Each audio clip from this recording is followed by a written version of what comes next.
Dear chess friends, welcome to Monaco. And today, well, I'm going to commentate for a while alone. As you can see that Alojzije Janković has turned into a frog, you know, and well, our decoration for today reminds me of a story of a leopard and a frog. Hopefully he will be back very soon and with a very special guest. But today we have the third game of the Women's Candidates Tournament, and we will have two first symbolic moves. First of all, our special guest is Ivan Ljubicic, who is a former tennis player, but also who is former number 3, and he was also a coach of Roger Federer.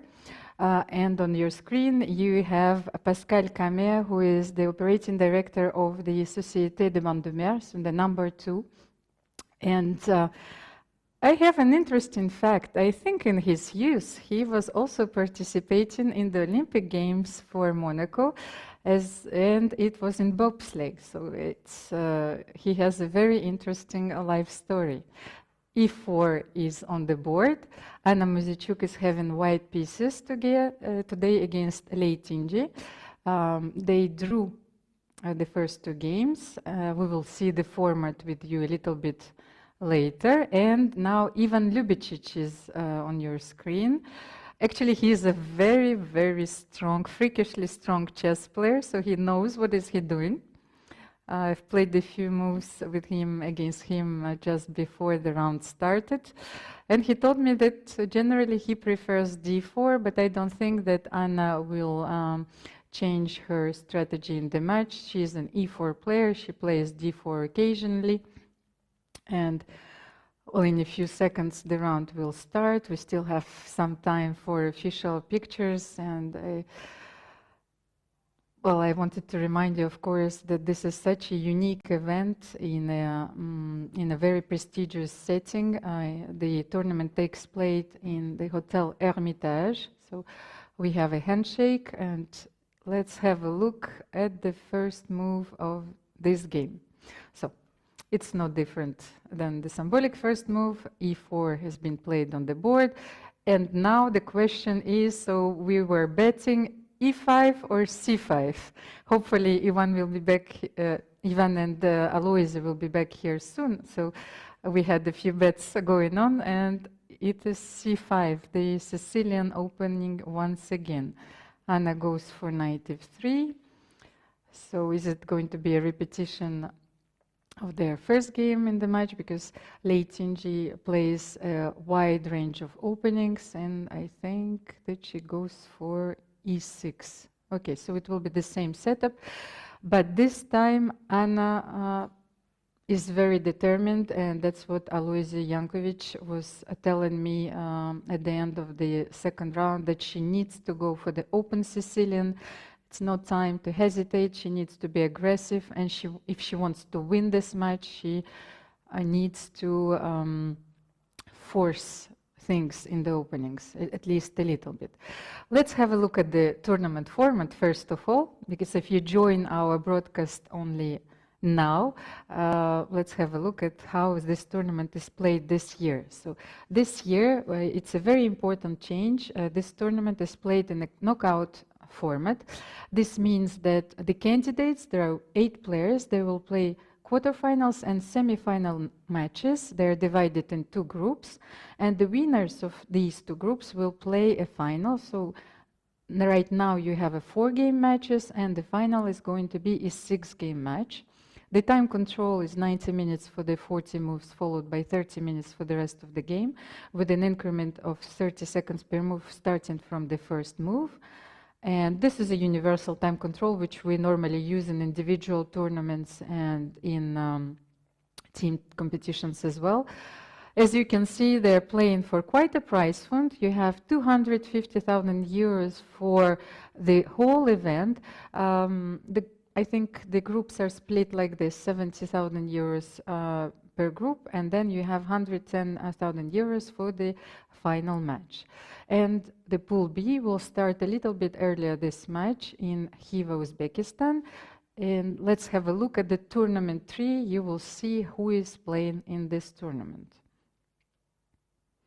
Here are the players, the stars of this tournament, as I might say, because chess players are becoming very, very popular. They're not only their national heroes in their own countries, but they become highly recognized figures on the streets. So here in Monaco, we had Hampi Koneru, who played against Anna Muzichuk. Anna won her match, and her sister Maria Muzichuk lost against Lei Tinji, and now they're facing each other in the semifinals. In the second group, you will have 3 Russian players. Alexandra Goryachkina will face Alexandra Kostyanyuk. Alexandra Goryachkina is the winner of the previous candidates tournament. Alexandra Kostyanyuk is the winner of the World Cup. Those players are incredibly strong. Katerina Lagno will play against another Chinese player, Tang Zhongyi, who was a world champion herself a few years ago. And of course, all these players, they hold the supreme title of Grandmaster. So I might say that this is probably the strongest event which was ever organized in the world. And let's have a look at the position right now. So this is a very interesting line. That's what I wanted to say. This Queen D3 has become popular recently, so I'll have to check the games of Anna. I don't think that she used it before. Just a second, because I checked also our games, because I played a few games against Anna, and sometimes I was playing the Taimanov Sicilian as well. And earlier in her days, let's just have a look at the beginning. Just a second, I will have to get used with the mouse. So against me, Anna tried on a few occasions this very interesting move. So against e6, she liked to play c4. It's a very interesting opening, because if black doesn't do anything special, then let's say knight c6, knight c3, and d6, then you have this Marutsy bind, this pawns on e4 in c4. I will play d4, c takes d4, knight d4, and with a little bit, the position is a little bit different than in all the open Sicilians, where you have the control over the d5 square, so it will not be very easy for black to play d5 and equalize. So let's have a look what happened here. And if Anna has already played this line with Queen d3, she went for one of the main lines in this opening. So e4, c takes d4, knight takes d4. Lei Tinji developed the knight on c6. Here you always have the options, of course, the option of taking the knight on c6. So b takes c6, knight c3, d5, and it's a similar position than in the game, and very often white develops the bishop on d3 here. So knight f6, castle, and this position has been studied already for such a long time, and I think that white decided to play here a different setup. She wanted to surprise her opponent, of course, so first she played knight c3, queen c7. And what Anna played recently here. Okay, so this is a different line because in every game previously she played bishop e3, so she went for one. The other main lines is this opening, which is very dangerous, especially if you combine it with moves like f3, then queen d2, and long castle. Or she went directly for f4 here. So let's say this was already the first opening surprise. Anna played bishop e2. Alojzije replied by a6, and now she took on c6. Let's have a look. If I will only check Alojzije games right now, and then we will have a clear picture of her opening repertoire, and if she is surprised right now, of course. So Anna is still thinking. So prepare against black. Let's have first of all the graphics of their head-to-head score. You will see that Anna Muzychuk and Alojzije, well, haven't played much. It was a huge surprise for us. They've played their only classical games here, so 2 draws so far. They made a draw in one rapid game, and Anna is leading in their blitz encounters. So they still have to understand each other, and I hope that they studied their openings thoroughly. So knight f3 for Alojzije. The last serious game she played in this opening was a few years ago, so I'm really curious why she didn't go for Petrov this time, because Petrov is such a solid opening, and if this game goes wrong, of course I understand that she will go all in with white, but this is a dangerous choice. So knight c6, knight c3, queen c7, bishop e2, a6. Okay, and she doesn't have much experience in this position as well, because everyone was castling here. So Anna's knight c6 is of course not a huge surprise, because she analyzed this game, well, this position quite deeply, I think. But then what happened? Knight b takes c6. You don't want to take with the queen here, because then you might have a few problems if I castle or if I play f4, and then if I play bishop f3 next. So even if you will play bishop c5, I can still play bishop. Let's see, just a second, I'm not mastering this mouse yet. So if you play bishop c5, not allow me to castle, I still have this idea of playing queen d3. Let's say you will not develop knight f6, because I will always have this option of playing e5 now, because the knight cannot go on g4. So let's say you will play here knight e7, a more flexible approach, but then I can still go for bishop f3, and your queen is very awkwardly placed here on c6. It's probably your best move here would be to put it somewhere else, like on c7, back on c7, or queen b6. So that's why black took with the b pawn on c6. You had another option, of course. You can take with d takes c6 here. It changes completely the character of the position, and then black most are looking for this move, e5, to open this bishop, because as you can see, it's blocked by all these white pawns, so they need to liberate the bishop on c8. But then you can also play Queen d3 here. This is a new idea of this opening. We will analyze it a little bit later when we'll have a look at the game. And also play f4 after f5, so you castle. Let's say knight f6. Is it possible here? And you play f4.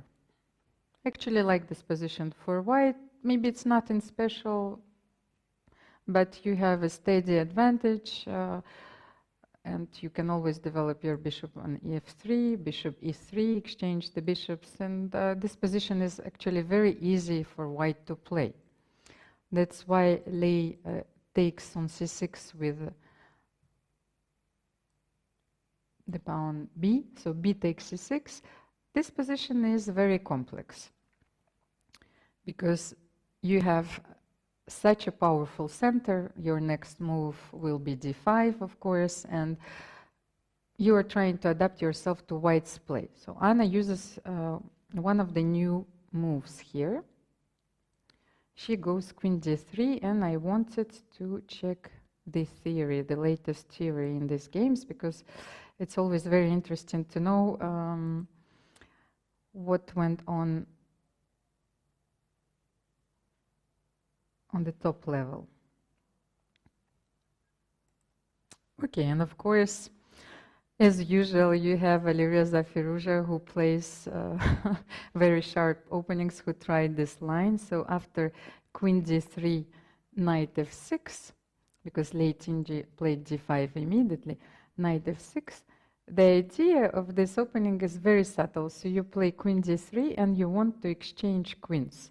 You want to play queen g3, which is very strange for the open Sicilian, but this is a positional idea, because then after queen takes g3, a takes g3, let's say you play d5, d5, then you can always take on d5. You define the centers, so c takes d5 is very natural, because you don't want to take here with the pawn, so e takes d5, because you have, first of all, this structure which will be defined very soon. I can play knight a4, c4, and you will play against two, most probably against this, against this isolated pawn, and you will also have a weakness on a6. So let's say in the game of Firuza, of course, black took c takes d5, and then you simply play bishop f4, you develop your pieces, and on bishop b4, sorry, I will need the assistance of a grandmaster here. You can play bishop f5, so you do not allow for black to double these pawns and to change the structure. And this is a very interesting position, especially it's a very new position. It hasn't been studied so much. You have a lot of fresh ideas, and that's why I think Lei Tingi is still thinking. Let's have a look. So d5 after queen d3. Anna played this idea of queen g3. Let's have a look at the position right now. So it might actually transpose, but from what I saw, after queen g3, h takes g3, knight f6, here Anna used an incredible move, g4. And let me have a look if it was played in a few games or not. Knight f6 and g4 was played already a few times, of course. So what an interesting idea. So of course you want to play g5 to gain some space advantage, but what else?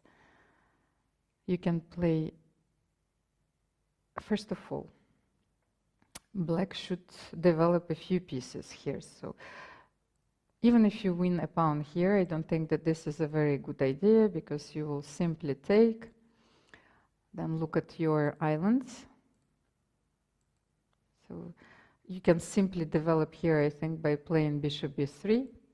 What else can black do here? Play bishop b7. And maybe Anna was planning to go for the long castle here. And look at this position, even though that black is a pawn up, but it will be not easy, first of all, to finish the development.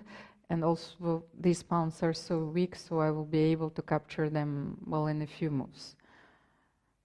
What can you do here? I think it's very important also to solve the problem of this bishop. It's very often that you have it in this opening. So one of the standard ideas would be to play a5 and to play bishop a6. But I'm not sure that this will help black in the long term, because they will have quite an inferior endgame. I can even play rook d4 and take on e4. So will black play f5 here? So if you accept to win a pawn and to destroy your pawn structure, so maybe you have to go all in and to play these kind of positions. So what happened in the game? Lei Tenji is very cautious, so she decided to play bishop b7. And I have one game left. I just wanted to mention another opportunity which exists in this position. You can also play bishop b4, and it was played in a few games, of course. So black tried in a very high level, and I have a game between Sergei Karyakin and Corey. So you shouldn't be afraid of the spin. You simply play bishop d2. Let's say you will take on c3, I will take on c3. There is no way for you to take on e4 comfortably, because I will always take this pawn on g7, and I will have two powerful bishops.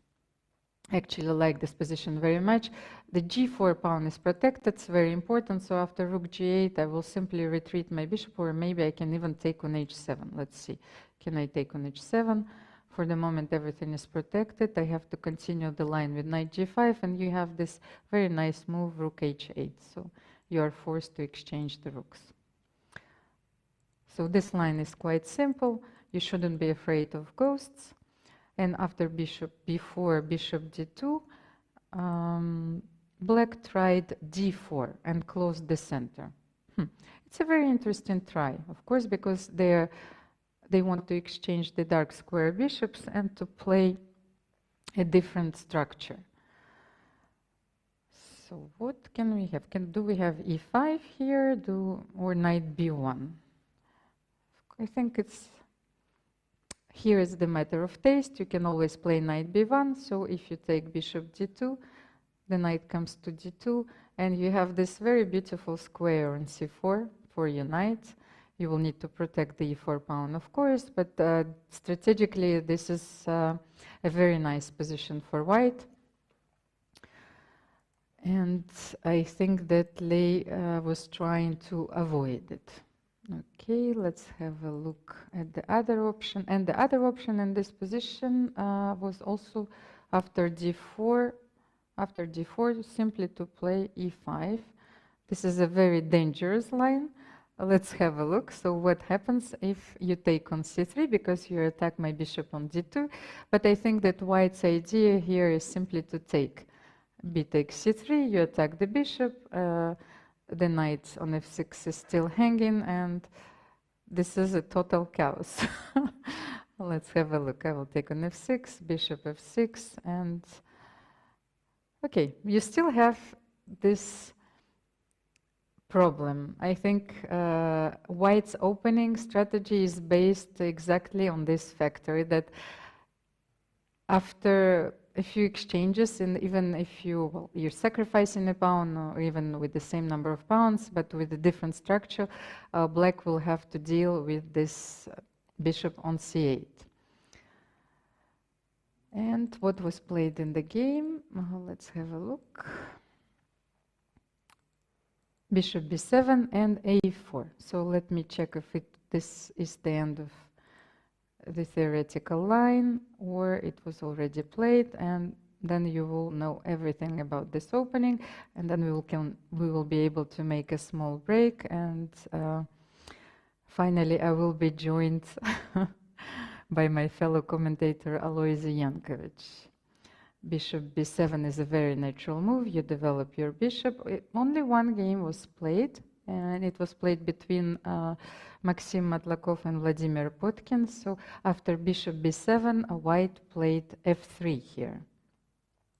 So Anna chooses, instead of a4, Anna chooses a very different approach. So, but I think it's a very intelligent choice, once again, because she has found the line which is very rare, very tricky, requires a lot of positional understanding, and I think that she, she analyzed it quite deeply, and she has to know all the openings ideas. So she went for another line, and it was a4. So this is the current position on the board.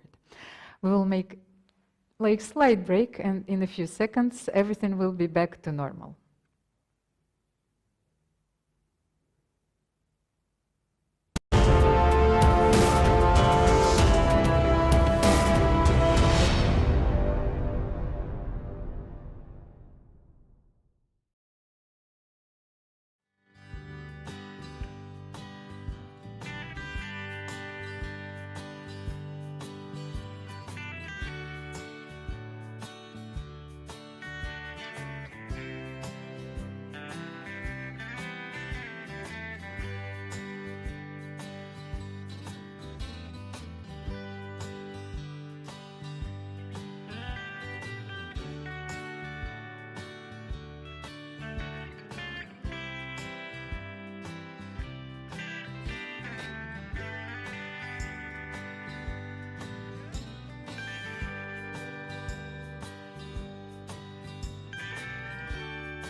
So, welcome everyone. I'm back. With me is my friend and great tennis player, Ivan Ljubicic. Ivan, welcome. Thank you. Just like a brief CV, third in the world and famous coach of legend of the tennis, Roger Federer, right? Well, ex-coach now at this stage. It was a member, yes, it was a member of Federer, yeah. You also won an Olympic medal, which is quite a huge achievement. So you made the first ceremonial move, you inspect the venue. How do you find it? It's inspirational, it's fantastic, it's really beautiful. It's something that, you know, you feel the tension, you really feel the importance of the match. And it's beautiful, honestly. It's one of the, I mean, I have not been in many venues, but I'm sure that the players have been inspired by it. Although you are Croatian, you live here, right? Yes. So that's why. I'm in Monaco since 25 years, and I love it. Such a small place. You go around everywhere by walking or scooter, so it's very convenient, and I'm personally always very proud when there is a big event like this happening in our little city. Some of the viewers would know that you already participated at least in some panels online, so you are like a familiar now face in chess circles. But okay, how would you, let's say, estimate your level of play? It's very hard. I mean, it depends on the day. I think a lot of friends and the fans, chess fans, would understand what I talk about. But I would rather talk maybe about my favorite time control. You know, I think 5 minutes or 5 plus 5 plus 5 plus 3. It's something that I feel that I have enough time to enjoy. I don't enjoy bullets and really fast time controls, because it's really actually a lot more about the skill than actual knowledge. And then slower than that, honestly, for me, it's just hard to commit half an hour or more for a game of chess, you know, in the normal day. So this is something that but I don't know, I mean, the level of chess, honestly, I have played with some players who are 1900, 2000 that I feel, you know, I can compete with, and I had some also good results, but I don't think my level is that high, honestly. Yeah, we are sometimes getting some questions. You mentioned it, like rate of play, time control. We are getting some questions how you can play a game of 4-3 hours. But if I'm not mistaken, there was a tennis match in Rome, where I think Janković and Nadal played more than 5 hours or something, in Australian Open something. So this is like some connection with chess as well, long matches. Well, I can see it, honestly. I mean, I enjoy long battles. I think, you know, when you get into something intense and good, you know, the longer it is, the better it is, I feel, you know. So I enjoy my passion for chess, and the way I started to enjoy chess was more by watching other people play and other great masters, grandmasters analyzing it. You know, this is something that I enjoy immensely.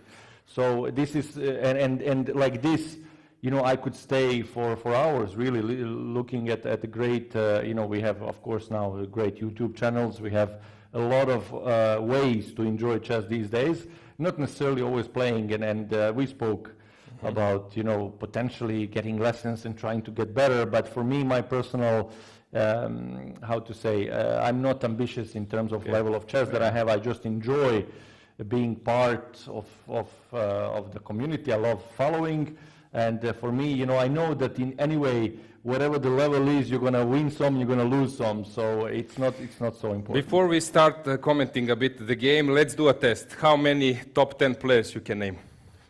Ooh, he has been changing now. Okay, by heart, like. Well, Carlsen, of course. Okay. Nepo. Okay. Caruana. Yep. Ding, of course. He's 2 now. Him and Magnus are only over 2800, so that's. So just below where is Anish still in top 10? Yes, I think. I think MVL dropped out. Is he still? I'm not sure. Not sure. He's out of 10, I would say. Well, Rajabov, it's close. Close, yes. Or maybe he broke back. I think he's 11 at the moment. I think he's 11. Yeah. But anyway, I'm missing some big guys, yes, for sure. Anyway, yes, but yes. you know the players. Good. Have you been familiar a bit with women chess? Yes. I'm following. I'm watching. Yes, okay. It's exciting. It's a big game today. Okay, let's see how it went. So you made the first move. E4 yes, I did. Yes. You were informed that E4 will happen. I was told that that's what I should assist with. Okay, in your repertoire, is this a common move? Yeah, it must be. Yes, no, of course it is. Because you like to play open or close games? Well, I like to play open games. I used to play a lot E4 back. Now I'm lately playing D4. But anyway, I also like to change because I like to see different things when I play. But I mean, he ended up being Sicilian, so I love Sicilian as a black. So you know, I hope it's going to be very exciting. We can just say to our viewers that there was this famous encounter between Ivan and MVL. It was a draw in online simultaneous display. You made a draw. It was a fantastic game. Actually, I commented on Croatian TV. Memorable, right? Yes. No, I got lucky a couple times, but anyway, you know, I had the some time to prepare, and of course, we know that MVL loves Najdorf, so I wanted to play something that he loves, and he ended up actually being extremely good game for me. You were mentioning from time to time that you are a friend of Agan Matar, Antonio Radić, so you are also familiar with his analysis. Maybe I love because I think what he does incredibly well is not only he analyzes the games, but he also teaches us all about the history of the game, history of chess, and he gives a lot more than just pure analysis of the game. So I love that. I respect that a lot. Yeah. So greetings to him as well. Of course. Okay. So it was like an open Sicilian. First round was instead of now d4, which leads us to open Sicilian. G3 was played. This was the difference. But now today we have. Oh, sorry, my bad. We have d4. CD, knight D, knight C6, knight C3 is the main move, and black now can choose between A6, between knight F6, different moves, but of course Taimanov Sicilian is one of the topical line. Are you familiar with this? Not so much with the Queen C7. No, I would play definitely pawn to A6, but yeah, I mean it is a Sicilian after all. Yes. Actually, this is what I'm often. My queen would end up on C7 eventually. Yes. C7 is a square for queen.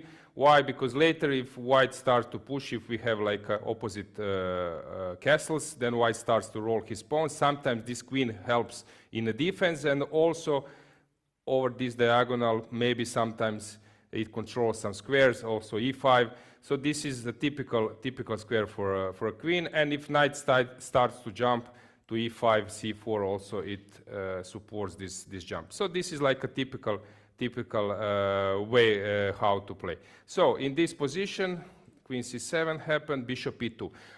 A little bit timid because in the previous times Bishop E3 was the main move with F3.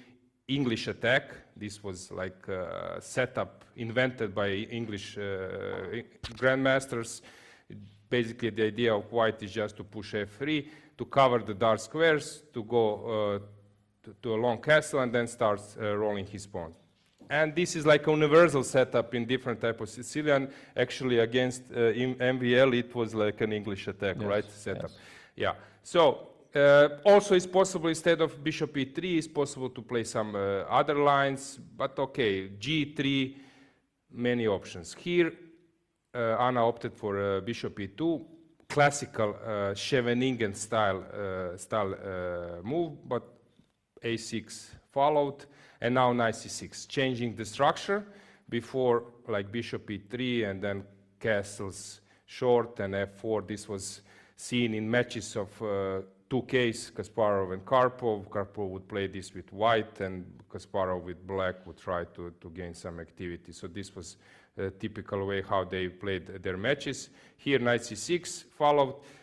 Possible is even to take with queen C, but then it's tricky, because if you take with the queen, then at some stage, maybe when rook comes to E1, maybe there will be some tactics with this queen.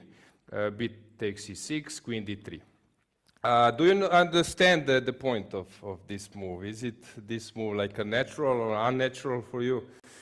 Queen D3 is not so natural to me. Yeah, before castle and everything. Can you maybe catch the idea?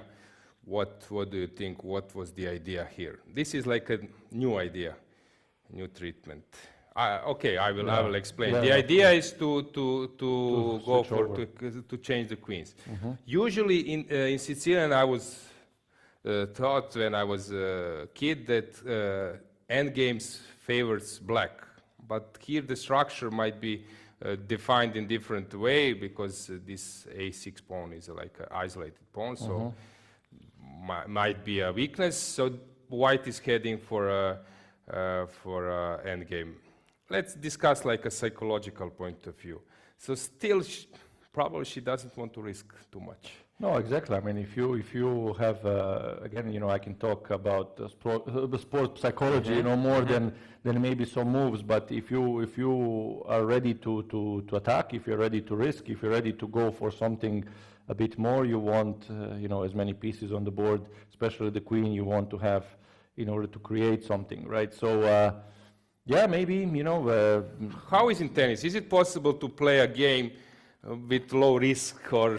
Yeah, of course. I mean, tactically you can, but it starts with the serve, and you have obviously a lot of players who serve well, or they try already to gain advantage with the serve, and the others are, great returners who want to neutralize your power shots, and you just start to move your left and right, and this is Janković, of course, is master of this, to neutralize your weapons and your powers.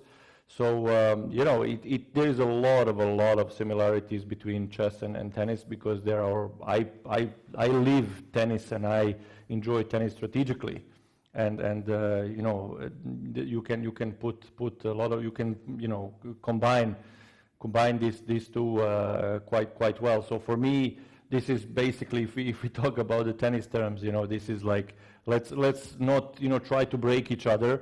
Let's just hold on our serves and we see what's going to happen in a tie break, because we also in tennis we have a tie break, Yes, and like in chess, if you don't take risks, that's where you're going to end up eventually. Yeah, this is typical. Also, some people who are following chess, they are not so familiar how deep is it, so they don't see strategy. Same goes for tennis. If you are not inside, you don't see how big is strategy inside. Yeah, but that's why I think in every sport and a game and whatever we are enjoying, good commentators are super important. I mean, honestly, this is something especially for those who are, not super familiar with chess in this case. It is quite important to bring, the game closer to the audience who are maybe, not super familiar, and just to explain.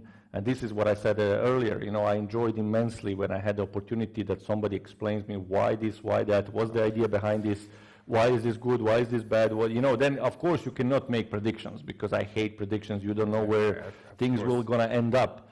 But at least to kind of dive into it, to enjoy emotionally the moments, because every move there is obviously a lot of thinking behind it, and not only on the strategic side, but also on the emotional side. You are also commentator as well. You are fluent in Italian, right? So yes. you are doing commentary as well, yeah. Yeah. Okay, so d5 happened, and then this queen g3 maneuver. Is it mandatory to exchange queens here, or probably why it is? Because then this queen is quite annoying. It's not easy to develop the bishop, because on g3 queen controls a lot. So you wanna exchange that piece. What to do with? Because running, you are just making some, concession. It's not that you want to escape here. Okay. So queen g3 followed, and of course ag always. Some advice for like a beginner is to always you take towards the center. Of course. This is what actually black did as well. Knight f6. So if we analyze this position, the plan in this type of position is at some stage to play knight a4, either to conquer c5 square or to push c4. This is what white probably would do, but of course she needs to solve the situation in the center. So here, after this knight f6, followed a little bit strange move, g4. No, I was also I was looking actually at the e5, but I guess you would open up a bit too much. Yeah, e5 is a move which probably helps black to solve his problem, because now in this position from the beginning, if she cannot push basically c5, so she needs to stay put. By blocking with e5 here, you are allowing black after knight d7, allowing to start rolling those pawns. That's why white is waiting. And white doesn't want to take immediate on d5, because e d5, but even c d5 is probably more than good for black. So g4. The idea is if she takes, sooner or later she will recover this pawn, even in other way. So this pawn will fall at some stage, but I can also play slowly around it, because usually double pawns, they don't worth as regular ones, and this is the issue. If black managed to solve this bishop issue, then she will be fine, but yeah, she just needs time, right? yeah, And so this is the concept how, actually this is very unpleasant position, although it might be like close to equal in terms of engine's evaluation. Bishop b7, so preparing c5 at some stage, and then came a4. This is a strange move for me. Quite strange. What is the DI behind? So, okay, of course she wants to fix the structure, but let's say if black plays a5, okay, this is like a really superb preparation. The idea might be when c5 happens, then I can exploit this square. This might be a subtle. But you're not forced to play a5. Of course, but then if I go a5, then I can jump to a4, still b6. gonna anchor your yes. right, yeah. Modern treatment, not a regular position. So it's bishop e7 followed, g5. So what do we have on the clock? 15 minutes, 1 hour 15 minutes, 1 hour 15 minutes. So basically both players are sort of prepared, but now it's a tough decision for black, either to take on e4. So if takes, then I might maybe make some transfer. This is typical, yeah. Or maybe even to h4, try to attack this way. Okay, they exchange it. Okay, the moves followed. Now rook h3. I think rook h3 will follow. Well, it's not. Or you move the bishop. You have to. Okay, they develop the pieces. I agree. Only question would be where I need my king. Maybe in the long castle, because my rook is active here. So probably you're right. Maybe the idea is to open the square for a long castle. Probably this type of position is not your favorite one. You like to be a little bit aggressive. I mean, yes, but I think this is interesting position if we had the queens on the board. But now it's well, let's see. How familiar are you with endgames? Do you know some basic endgames, or you will? I played a lot, so I do. Okay. I mean, I do by experience, not by studying it. You know, you end up in those situations a lot. Yeah. So I mean, for example, if your pawn up is some kind of queen off the board, middle game, but with queens off, you have this confidence to convert this. I mean, I think advantage. I'm not uncomfortable. Let's put it this way. I love those complicated, complex positions where you can do something, and I feel comfortable in those situations. Yes, it's not. I mean, what I enjoy the least is the rook ending. It's just very, very. It looks simple, but it's so complicated because there are so many options, and those I don't enjoy. And also when there is only queen and the pawns, that's wild, because they dare to have. I mean, obviously in some positions to have a pawn, even 2 pawns advantage means really nothing. It can go crazy very quickly. So it's interesting. When I was asked, for example, I wrote 3 books, chess books. 2 was about the openings, and 1 was like in general. And then I was asked, okay, what was the topic? And for example, you say something, you can fill 200 pages about something. Then I said to them that rooks endgames can be like 2,000 pages, only rooks endgames. Yes, and it's such a rich game. I mean, I think for really, for the beginners or casual fans, when you hear that basically every game after very few moves, you get a position that never occurred, is just mind-blowing. That's one of the things that never stops impressing me. That so many combinations there are out there that you just cannot get enough. It's such a rich game. It's and it's so old and hasn't changed really much for so long. It actually explains life. So that's why it's in a way it's very easy to to get you know, Yeah, to hooked dive up. into it and, yeah. and really become fanatic about it, and then you just have to make sure that you manage your time well, because chess can take your can take your life away very quickly. But it's perfect hobby. Yes, for, it is, for absolutely. I whole agree. life, yeah. And actually, because we devoted, Almira and me, we devoted, and all others guys which, who are here, we devoted our life to chess. We are so happy that someone is sharing this passion, especially so successful. So that's why we are glad to have you here. I don't want to take too much of your time. Maybe you can just say some kind of final conclusion about the position. How do you see it? What might happen or not? Well, I think the bishop will move. I have that feeling. I think you're right. Actually, this happened. Oh yeah. I think. Let's see. Do we have a moves? Yes. Oh, bishop. it is. Okay. Bishop happened. All right. Yeah. So your feeling was. It's good. just more logical. I mean, I understand the idea of h3, of course. It's, but it's just more natural. And you know, castles, I think, will happen very soon on both sides, maybe opposite sides. So, but we'll see. I mean, The bishop f4 or e4. Any doubts about it? Because this was also reasonable square. f4 as well. I don't know. e3, it's protected by a pawn. It's just it feels at the moment more natural. But I mean, again, you know, what do I know? You're here to talk about strategy. Yes. Okay. So thanks for no joining problem, us, of course. Ivan, and hope to see you more at chess events. Thank you. Thank you for having me. I'm a fan for life. Absolutely. Yeah. Okay, guys. I think we can make a short break, and then Almira can be back with us. So.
Dear ladies and gentlemen, dear chess friends, welcome back to our studio in Monaco.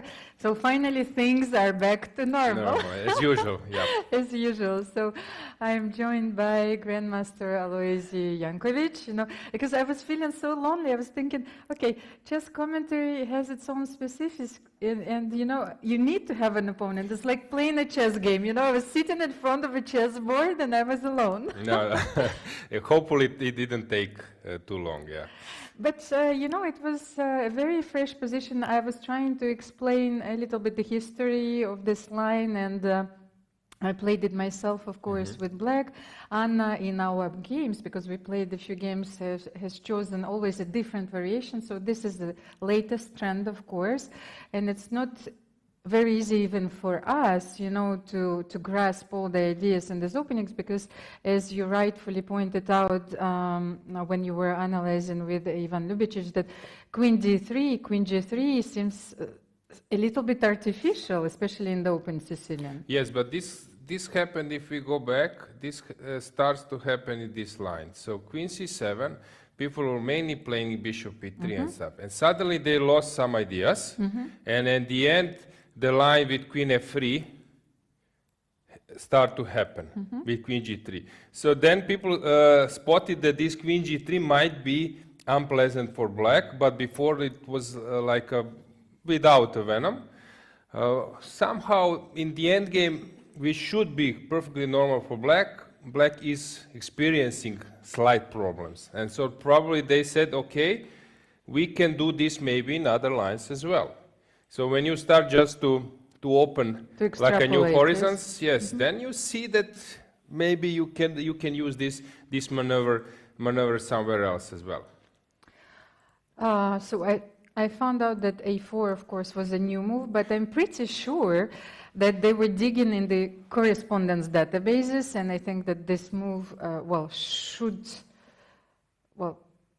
it was tried already, maybe, but g4 was tried also in a few games.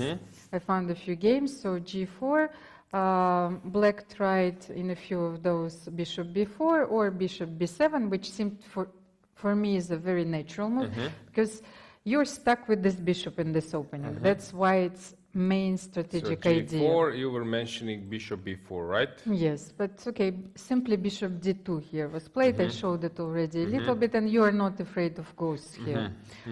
That's why I think that bishop b7 actually is, I think, one of the best moves in this position from the human perspective, because you need to develop your bishop, and you also need to wait a little bit. It's sort of a wait-and-see strategy. If I can make just a short parallel with one opening, one line, for example, e4, c5, knight f3, d6, d4, Rouser variation, you have a6, b6, a6, h6, so knight c3, knight c6, bishop g5, e6, queen d2, Yes. a6, long castle, h6, knight c6, bc6, bishop b3, bishop f4, d5. Now goes, usually they play bishop e2 and so on. If this position, if someone would say to me, exchange the queens, I would say perfectly, it must be good for me. So if I was playing this line with black, if someone would offer, and actually I made some really strong games, this line with black, and it was even published in one article in New in Chess. So if someone would offer me here queen Aj, of course I would immediately take this. So it's a bit strange. It's against the logics that white can play in our line the way how it went. But okay, this is new treatment you mentioned. It should be fine for black, but maybe there are some problems to solve which are coming fast. I think this... So this g4, sorry, friend, g4 is probably necessary. If white doesn't do something quickly, if black managed to play bishop e7, castles, and so on, probably she will be very, very, very well. No, what I wanted to say that the modern theory evolves very quickly, of course, but the trend is very important, that you are looking for the positions even with a slight advantage, but it will be a very long-term advantage. So you're not taking a lot of risks here.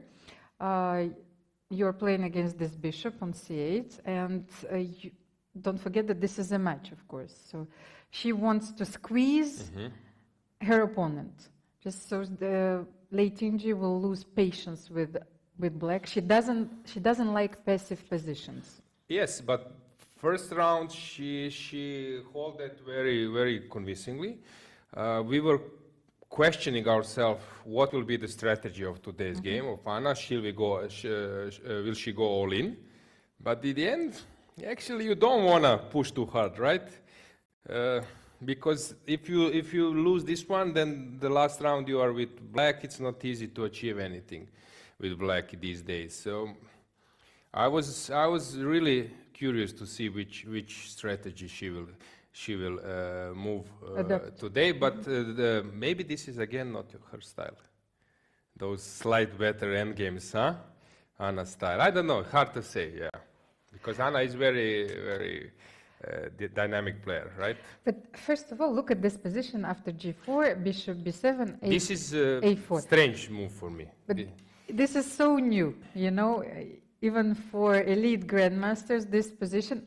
I'm pretty sure that they analyzed it. They have to analyze almost every line, and the tree of the moves is quite large. But there haven't been a lot of games here. Yes, but the point is here. This position was analyzed by black, for sure. But probably main moves like bishop e3, f3, g5, whatever. So you are searching for a move which is not top 5, maybe option of white, of engines maybe immediately. So you are just trying to confuse, but still there is some reasonable point behind. Because if you would ask me, and some other my colleagues who are not actually, who were not analyzing this position too deep, a4 would probably not be in top 5. Bishop f4, g5, e5, e takes d5, f3, bishop e3. So this is like a surprising weapon. But tell me the point. I play a4. Black doesn't react with a5, so she allows me to push, and then I don't push. What is the point then of this move? Well, sometimes maybe you want to, well, in a long term, if it's allowed, you can play a5, knight a4, bishop b3, and to control I would all the dark expect that squares, of course. this is an option for a start. So how do you react here? Let's say you don't... Why not then g5 immediately? What is the difference? Because I think that you will play knight d7 anyway.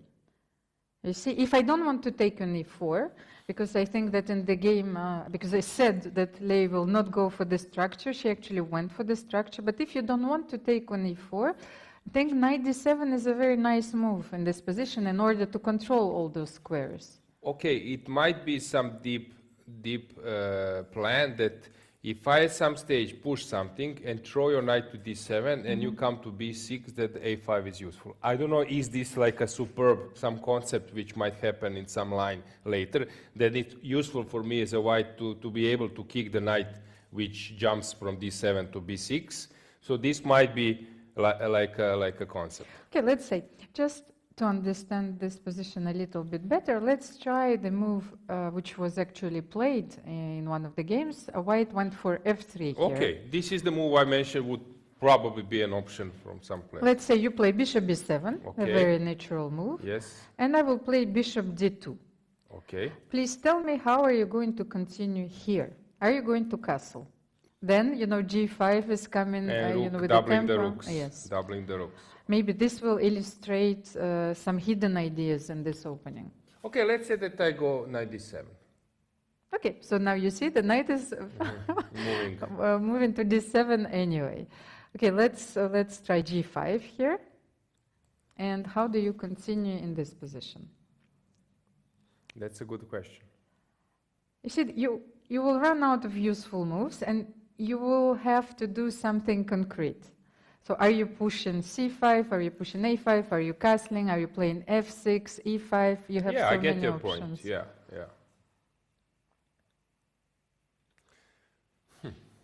So what has happened in the game? Well, she actually decided to change the structure So this, immediately in the yes, so center. not knight d7. So she took on e4. Yeah, and then long castle happened. Bishop c4, allowing a space for your king, right? This is the point, I guess. I think there's... Or to stop f6. Yes, maybe another idea is to stop f6 because you want to play f6, trade the pawns and play rook g8 and also... So f6 of f5 was no good because probably a check. I take and then I give you a check yes, on h5. first take. Yeah, so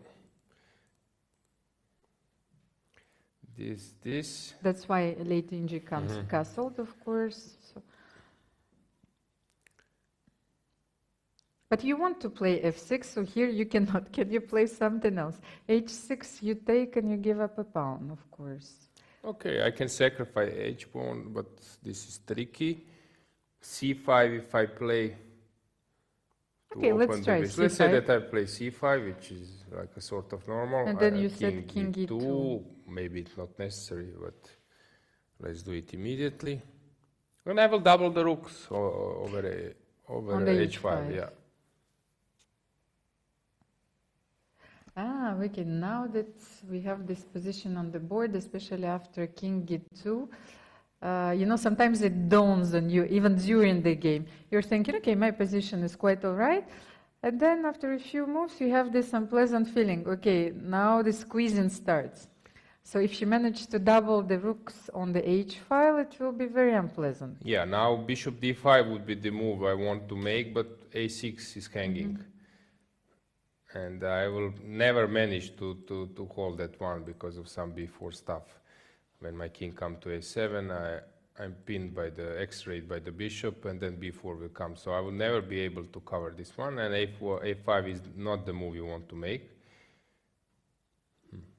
Okay, she made a move. Let's see which one. h6. Yeah, this was actually, I was thinking that it might be a move to sacrifice that one, but try to relieve the tension. So I take, you take. Let's say that you take with the rook. But first of all, can you take with the rook if I play rook h8? Ah, you still have bishop f1. Okay, just show the variation. Which one? Rook h6. Yep, because rook I was takes, thinking that it was bishop not possible. takes. And rook h8. I was thinking about rook g8, but maybe there are better moves. No, just unless you don't have Rook bishop h. f1, you are losing the game. So Yeah. you better have this move. But this also looks possible to draw it. It must be some kind of sort of draw. Okay, there is slight advantage, I agree, but... Okay, now you want to castle long, of yes, course. and this is actually maybe something I don't want to play with white. With black, maybe I can do something better, because you will lose time anyway. So I'm just maybe improving your pieces. So let's say that I start with rook. You will play g3 anyway. Is this a useful move for you? Probably. So rook g8 to g3, yes? Yeah. But can we continue the variation a little bit? Because of course it seems unpleasant. Let's say rook h8. Yeah, I was thinking maybe to include first this move. And you want Then you to don't have, provoke c3. yes, c3 you will make. I go rook h8, maybe even rook g8 to provoke even g3. I'm not sure if all those moves. And now rook h8, you go bishop e3, let's say. I go rook h1, bishop f1, and now some a5, let's say. But for me, this was a worse version because I wanted to play f5, e5, and f4. But maybe this is too slow as well. Now, and the pawn on g2 is not hanging because at some point you can sacrifice e3 and then bishop g2. I was not sure. Now Okay, I was not sure is this provoking some holes helps me or not. Probably not. I haven't achieved something special. So you want to play a5 here? a5 I was thinking maybe too, but then you castle anyway. a5 with the idea of playing bishop a6. But you castle. And then probably I need to wait just a sec. Let's think a bit. This might not be so pleasant. So this will happen, pawn takes h6, what else? I don't see any Pawn takes, of course. What else to do? G6. Okay, G6 might be a move to consider, but you're just releasing the tension. So this takes. Yes. Probably. I don't see a point to double or something and then to take it later. So probably I take. Okay, let's stop for a second here. Any other options? Black will need to move. Yeah, okay. Let's try this one you mentioned. Okay, check. Rook h1. You play bishop f1. Let's push f5. Yes, and f5. So how will you deal with Castle. e5? So castle, Castles, yes. e5. Let's say e5. And you'll play g3 anyway, because you need to prevent Yes, it. so my plan was then useless without. Okay, you have to be provoke. careful, because if you exchange rooks, bishop h3 is coming. So if bishop g2, rook d1, king d1, then bishop h3. And so what can I play here? Let's say c4. Yeah, c5. c5, sorry. yes, exactly. C5. Because I thought bishop c4 then, but then I'll take and I'll play king d7. King c7, d7, because you can play bishop c8 as well. So, looks droish. So this is not much. This is. I not really much. think that you have to drag the bishop on f1 to win all those Yes. tempos, and then. Yes. Anything else here? We are missing, let's think. This structure. Let's have a quick look at g6. Which Yeah, we you can. We suggested, can. because g6, G6 takes. bishop b6, Takes, and then king b8 or c7, maybe c7 is even better. No. Nothing has happened. Actually, now I solved the h-file problem. e4, I don't see how you can attack. and you're a pawn up with black. Yeah. No, this is Still a5 here and bishop b6. a5, c5. C5. Okay, so that's easy. No, I think this is overstepping the limit a little bit. You know, Too weak, too slow, I would say. Okay, so pawn takes, what else? Okay, pawn takes, pawn takes. Okay, anything else here? But I don't see a point with doubling the rooks. Do you think that all our viewers and our audience knows that this is a famous phrase by Magnus Carlsen? Yes. He was playing blitz with Freycinet, right? Yes. And then there was this famous... Became legendary. Yes, legendary statement, too weak, too slow. Yeah, so this a5 was too weak, too slow. What to do? I must take on h6. I don't see rook h5. As you can see, LA doesn't want to suffer in this game. So she plays h6 almost immediately after a few minutes of thought, and she wants to define the position. She probably understood that she will defend it, and she goes for it. When I'm analyzing, let's say, first 3 games, okay, this one is still in progress, she's better in counter reaction. So when she needs to do active tool for herself, but when she needs to create something, she's now at the moment, from my point of view, she's making better decisions when something is already was going on the board and she need to counter attack. But we will see what will be the last game, but in the second game, when it was a moment that she creates something, she was not so good. So she has this very good feeling how to avoid the problems, Actually, this was in the case in the second game.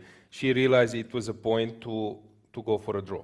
So she has this quality, which is, I think, above her rating. This quality is 2600 quality, because she knows how not to end up in a problem. I know some players who might be better rated than her, and they would not play this move at the right moment. They would go for something else. So she has a good feeling for that. But we are still missing this part of putting pressure to her opponent when she has like a normal situation. But this quality is really good. So I really admire how she, first game and this one, and the second game when she realized it was time to go for a draw. This is a really strong, this is good quality for a match, because you're not allowing to get into the problems. That is exactly what I wanted to say, to follow up with, because we do not play matches very often, and Anna Muzichuk didn't play that many games against Lei Tingi, so they are still in process of knowing themselves. But the longest matches we played during official tournaments were during the World Cups, of course. Unless you get to the final, then you get to play a match which is a little bit longer. But this is the situation which is very unique for the players. Yeah, you're right. For example, some players like Vasily Ivanchuk, even like Shiro, they would go for all in and no way back. And when you lose one game in the match, it's much harder. So I see this as a very important quality. So Lei Tingi doesn't burn the bridges. Yes, it's, and knows when it's a moment to be active, not to allow to suffer, like you mentioned, Almira, very exactly. She doesn't want to suffer. This is very, very important quality. And what is then Anna's strongest point? I think at the moment she's not playing the right her chess. So of course she's performing good. She's holding the match, but I think her quality is still hidden in those 3 games. So it will be in a tiebreak, possible tiebreak, or in the last game. But somehow I still miss her best part of the game. And her best part of the game, I think, it's dynamic chess, aggressive chess, and maybe for her it's not easy to play that type of chess in this so important match, because you're heading for a world championship title. So I think that we are waiting for her best chess, because she's very reveal her true potential. She's very good player. She can play very sharp chess, very dynamic chess. She calculates very well, but here it's not easy to calculate 1-2 lines, maybe 4-5 moves maximum. And in the first game it was similar, second game, so still the type of positions are not the one where she can show the full potential. Alojzije, I was thinking about your discussion with Ivan Ljubicic, and he mentioned that, those rook endgames, I hate those, first of all. Of course, you have to learn so much, but it's also about the pieces coordination. You have no knights, you have no queens, bishops are gone, and you have only those lateral moves. And this is one of the most complicated phases of chess to master. But here, you have a very strange position as well. You have rooks and you have bishops. Everything is, those bishops are like lasers. They're controlling the position. But knights are gone, queens are gone. You have to look for different piece coordination here. Yeah, you're right. You just mentioned one thing which I would like to maybe explain a bit. This is my feeling. I don't have all the time a chance to say it in public. So people are saying that someone is good in endgames. Okay, I would say that there are 2 parts of endgames. You mentioned rook endgames. Let's stick to rook endgames. One is like a theoretical endgames, which sometimes can be very tricky because there is a lot of material. And I know some players, like in Croatia, for example, like Grandmaster Cvitan, and maybe even in Carsten Miller, and I don't know, some players, maybe even Mihail Marin, who are Grandmasters, who probably very good, or in endgames before was Dvoretsky and so on. But there are some players who have this feeling how to hold non-theoretical endgames, where there are so many possibilities. You need to play like it's outplaying the opponent. It's not just executing the right plan and so on. And Magnus is the best at that type of endgames in Croatia. Kožul, Grandmaster Kožul, he's very skillful when there are so many possibilities, and still it's not theoretic. He doesn't know all the theoretical endgames, but he has this feeling for activity. So I would say that only later comes this phase of theoretical endgame, and some players invested a lot of time to know all the theoretical stuff, and it's quite hard. For example, let's say that you are analyzing 2 knights against a pawn. Some players, they don't know much about it. Some players invested a lot of energy, and it's quite complicated endgame. But this is theoretical stuff. But to be able to squeeze knight against the bishop with small chances, this is some kind of endgame quality. So I would say, like I mentioned, this dynamics. There are players who know combinations, who are very good in calculation, but there are players who are having this eye how to create tactics in some dry position. This is like a different quality. So endgames, you mentioned you are maybe not so happy with truth. Can you probably mention those theoretical ones, or? No. Actually, not only the theoretical ones. Theoreticals, actually, we've studied. Soviet school, has been a very important part of my childhood. So we've studied so much. But I have the feeling that, that's exactly what you were talking about. That sometimes there are positions or the patterns that you no longer recognize. And you also have very little time to adjust yourself to a new position, or you have to defend it, or you have to win it. And in modern chess, you have to be prepared to do so. Exactly. So you have one turning point to stay active, to abandon passive defense, go for it, while maybe passive defense will be better in that case. So it's like a turning point. So some players, they know when is the time to go and become active, or to just to hold. No, but you mentioned like you were afraid of those rooks endgame, but maybe I would like to use the opportunity to say to our viewers, to remind how strong were you. You were top 3 in the world, right? 2,500 rated players. So come on, Almira. Yeah, you were a very, very strong player.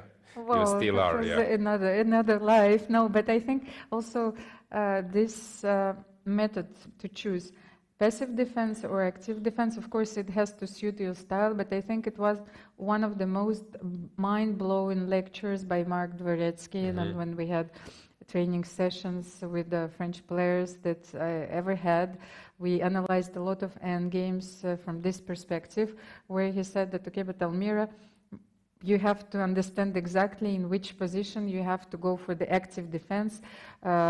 Almost always it implies that you will sacrifice something, but your pieces will be more active, and then you will hold this end game, from a different point of view. So.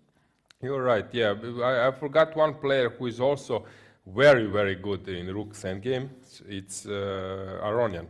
And when Aronian is worse, he's putting the toughest resistance. He's giving you options and always threatening with some activity, so you are not sure will you allow him that activity or not. So this is also like a quality when you are better, how to not let the advantage slip, but also when you are worse, how to put the toughest resistance. So what do we have? We are taking the route. They are taking the route we were predicting, right? So the pawn was taken on h6.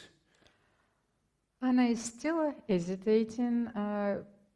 Is there another possibility? She can postpone it for a moment, play some rook h5, king e2, double the rooks to see what will happen then, because then she's avoiding this pin over the first rank. Maybe this is something she's considering at the moment, but this means like loss of time, right? Loss of time. So another strategical idea in this position, because we were also talking about patterns. This is a pattern we don't usually see. I mean, those a6, c6, e4, e6, f7 pawns, now h6. So all the pawns are disconnected, but you have this possibility of playing f5, e5, f4 here. So the strategical idea for white would be to exchange the dark square bishops. So maybe she's looking for a possibility to do so. Now she takes on h6. Yes. Okay, the position looks a bit strange because this bishop is like a pawn, but not much material, right? So this bishop will activate sooner or later. This is the thing I'm mentioning. Structure. Okay, structure is actually good enough for black. No clear weaknesses or something. Okay, normal, sort of normal, because black can also push pawns, they are not blocked and so on. But the pieces, this one looks really ugly, but it will be developed later. Pieces you can rearrange. It has the merit of being there, you know? Yeah, now it's, yeah. So let's have a look at rook h6 was played. Yes, by the body language, I know that my thought would be that Anna knows that she's pressing a bit, but that this is not a big deal. Yeah, this is how I would guess. Okay, so let's have a look then at this position. We were analyzing rook h8. Tinjili looks very serious, right? Turning point to calculate maybe till the end and then get an equalization or maybe some liquidation, which will end up even in a pawn down, but obvious draw. But you know, of course, Lei Tinji is representing China, but I sometimes spend too much time reading historical books and especially like about Japan, and she looks exactly like those Japanese warriors. You know, she looks very scary. No, but she's very friendly because we are all staying here. She speaks very fluent English. She's very positive. Yeah, so both players are really like a best athletes, I would say. Yeah.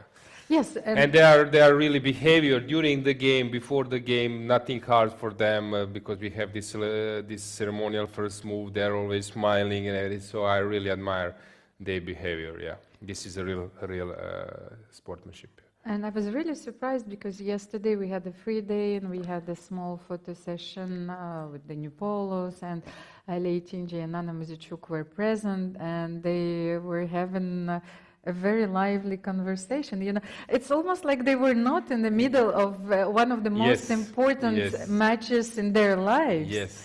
And I admire this. So we laughed a lot. You know. No, like all times where in the Cold War, where chess was like a huge battle, and players were just not having any conversation, not having any relation between the games. Yeah, no. This is something I'm glad to see. Yeah. So, and, my point of view that in general, of course, there is this huge publicity now with Neiman Carson case, but I would like to see more positive things, and this is something we need to promote as well. Okay, Lei Tinji is still thinking. We have a chance to talk about our sponsors, of course. The general sponsor of the event is La Société de Banque de Mer, SBM. It manages a few hotels here, the casino, as we said, the opera. It has one of the biggest spas in Europe, of course. And did you know, Alojzije, that the Hotel Hermitage historically was already the venue for so many chess events, you know, so we just continue with the tradition. I think Bobby Fischer in 67, something like this. Yes, I think, but at the time the tournament was called, I think, Monaco Grand Prix. Of course, so many players, illustrious players played here. And we have Motiva, the art newspaper, so many sponsors, and of course the Chess Federation of Monaco and FIDE. Yes, exactly. And the art exchange, yes, of course, we shouldn't forget so many partners of this event. I think the players are so happy with the conditions and how everything was arranged. Here there are some FIDE officials and also like a big force from a local chess scene, like Jean-Michel is doing really a lot, and here Lukasz, new FIDE General Secretary, Emil Sutowski, CEO, right? So they are doing a lot for this event. We have arbiters, maybe just to repeat that Stefan Eskarf is a chief arbiter, and his deputy Alexander Dmitrievich. Bojana Beatovic is fair play officer. Doing fair play officer. I see that players, they don't mind any control. They are ready, of course. They understand that this is necessary.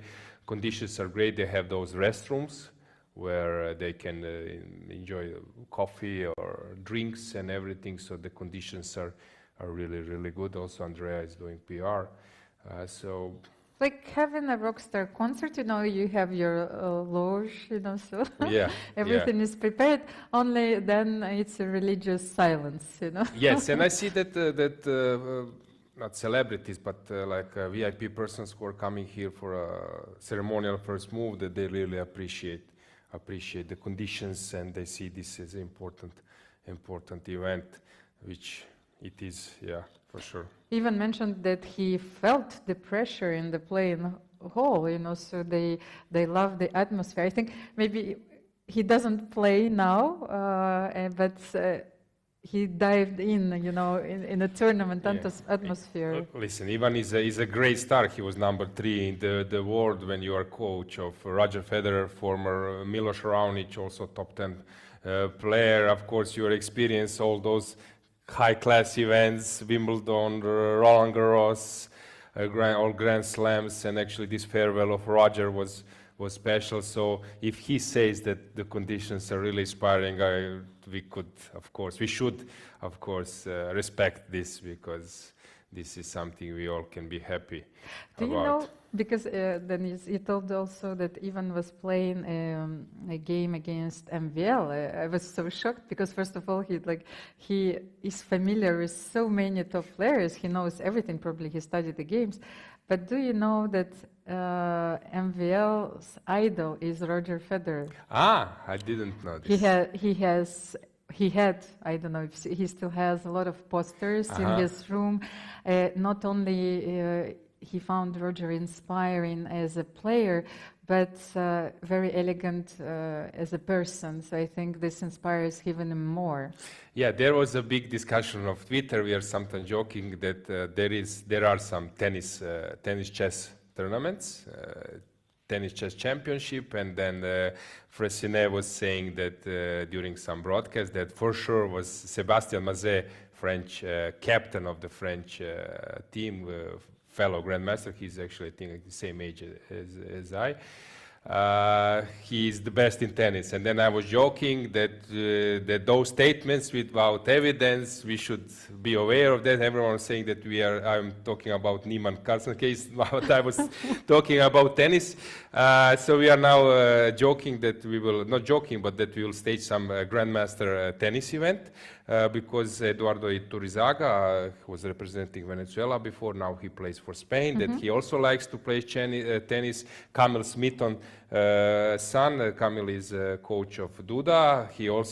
I guess he also plays tennis, so we will find some fellows grandmaster. Ante Brkić from Croatia, my fellow, who is the second best player after Šarić in Croatia, 2600 rated player. He also, we are playing some matches, so we will organize, because Ivan has a tennis academy on island Lošinj in Croatia.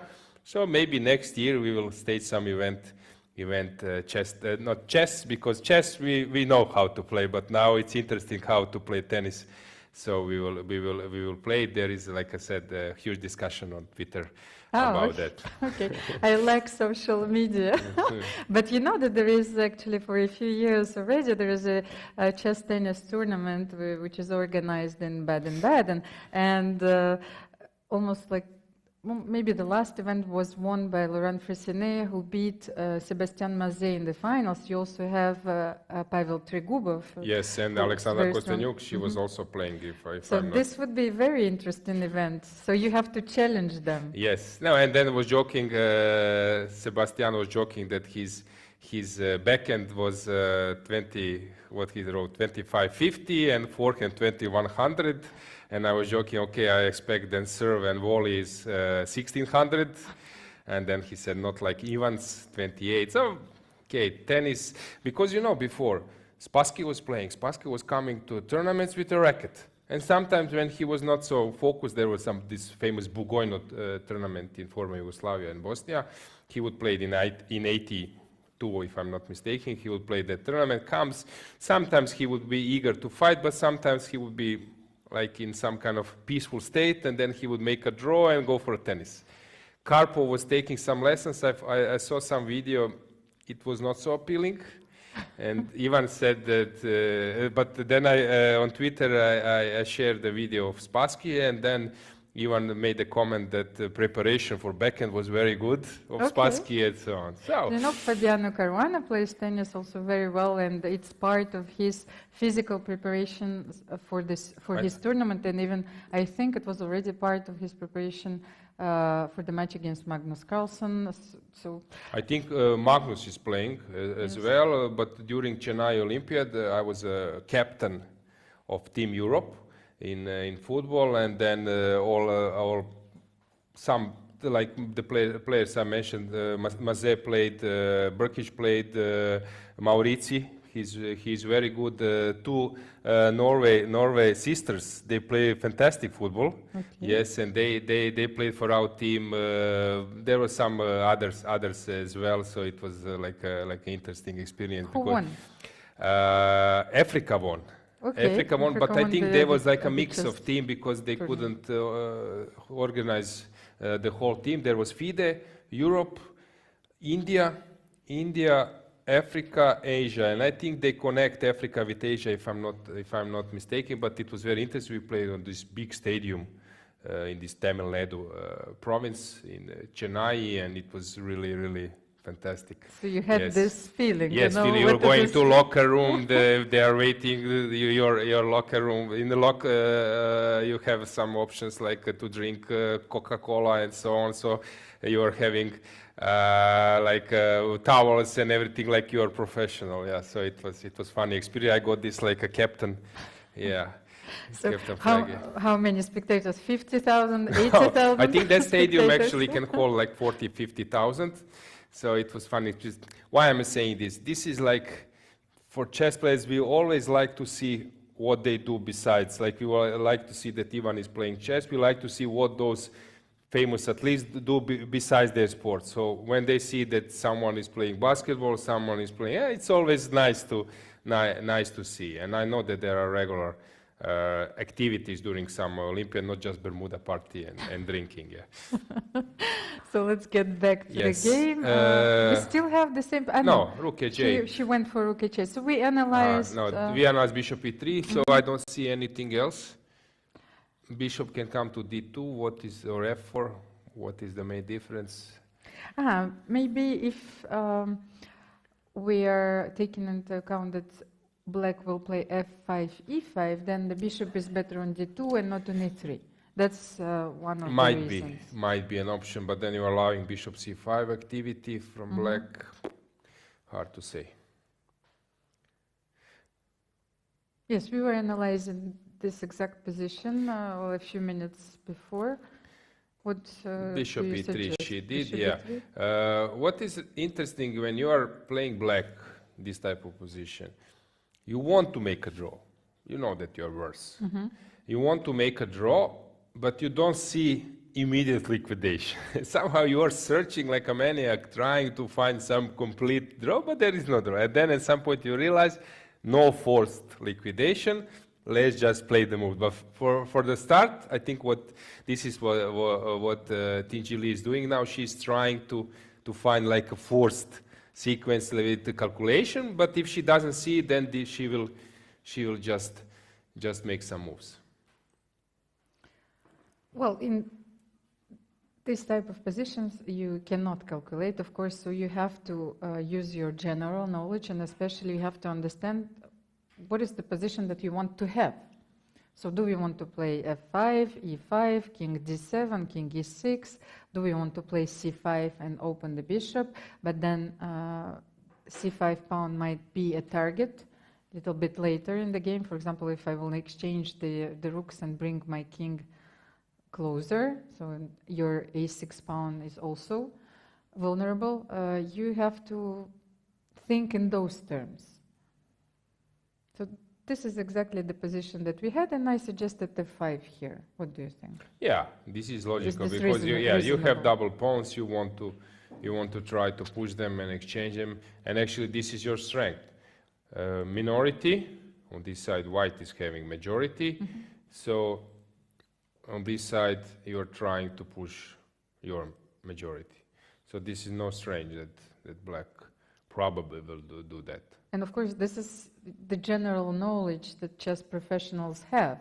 They've seen so many games, studied so many positions that almost intuitively they will go for F5, E5, F4, or C5 a little bit later. So let's try one of those moves. Yeah, F5 is probably the move you mentioned. But at the moment, I must say that I'm a little bit disappointed because before the match, I was announcing on Twitter that I expect a real game, that will be like a real fighting match. And after the first game, I saw this spirit, But now somehow still, maybe because of importance, players are not pushing, or let's say putting all in.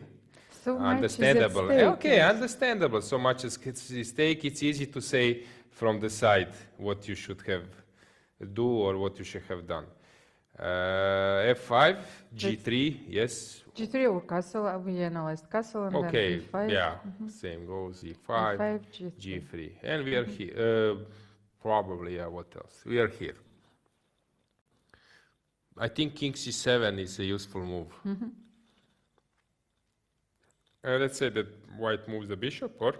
Bishop C4, of course, so let's exchange the rooks. And bishop B6 is not a real threat, as you've said, because I always have bishop C8. Yeah, but this looks like a dead draw. Let's I say don't know, C5. C5, this looks like a dead draw. How can you approach? You can go B3 and come with the king to C4, maybe even C5, but then what next? Can I try bishop D6 here? For example, if you play something C3 Okay. and bishop I think D6. she just needs to wait. Let's say that I wait. Ah, How would you proceed this position? Where will you break through? I think it's a dead draw. bishop D5, you will play Yes, bishop B7. I yes? think I can play because I have light squares, enough pawns are light squares, so I don't mind that this one is a dark square. It must be a dead draw. I wanted to play bishop D5 and G4 next, break this chain of pawns. This is risky, C4, because I No, can no. take, you're dropping the pawn, so you must, you can move. Let's say that you exchange. Okay, now B3, C3 is not optimal for you, so maybe C3 was not the best. Let's say that you do B3, that you're able to march with the king. Wait, let's say that I wait, I exchange, you go up with the king, it's a dead draw. Yeah. Here you lack a tempo. You need to start with king D2 and then exchange. Yes, bishops, okay, yes. okay, Something like agreed, this. Let's agreed. try. Yeah, you're right, Let's Almira. try king D2. Yeah, so let's say, let's say king D2, I wait. Yes. Maybe even king C3 here. Can we try Yes, this? okay, let's say that I... But I think you cannot be passive all the time. That's why I wanted to try the idea with, to play bishop D6 and F4. I want to push you from this square. If bishop in E3 is very active. So But even this, okay, so why is this? Why I'm here in danger? I'm threatening F4. I forgot about this move that I can also do something. you can play Yes. bishop D5. Yes. Bishop D5, F4. F4. No, this is... But even this, even if I play bishop D2, there is nothing special, of course. Yes, but this will be a draw.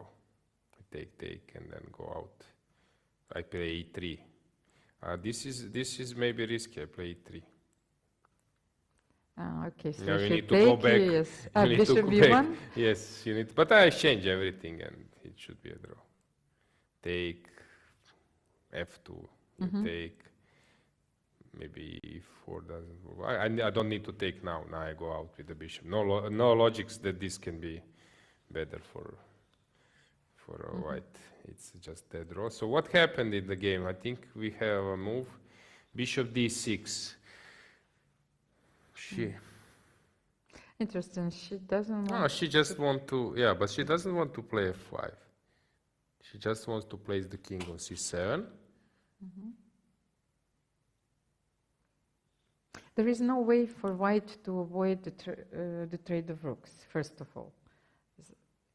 So long castle, then let's say king C7, and you have to move your bishop.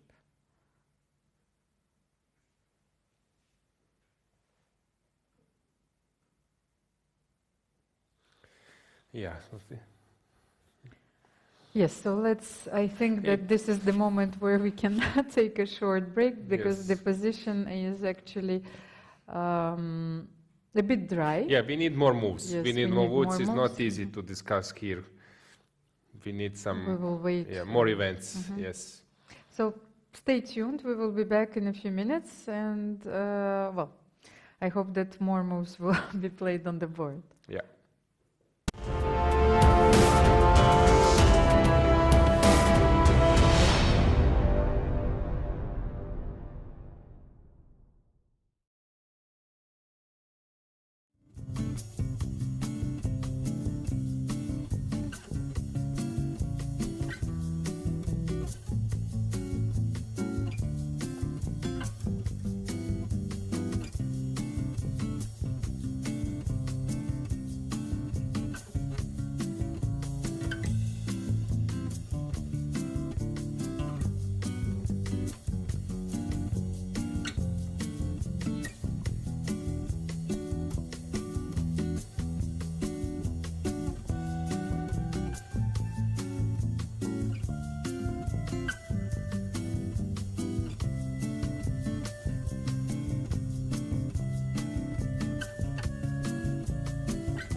Welcome back. With me is again Almira Skripchenko, and I'm Alojzije Janković. We are following the third game of the match between Li Tingjie and Anna Muzichuk.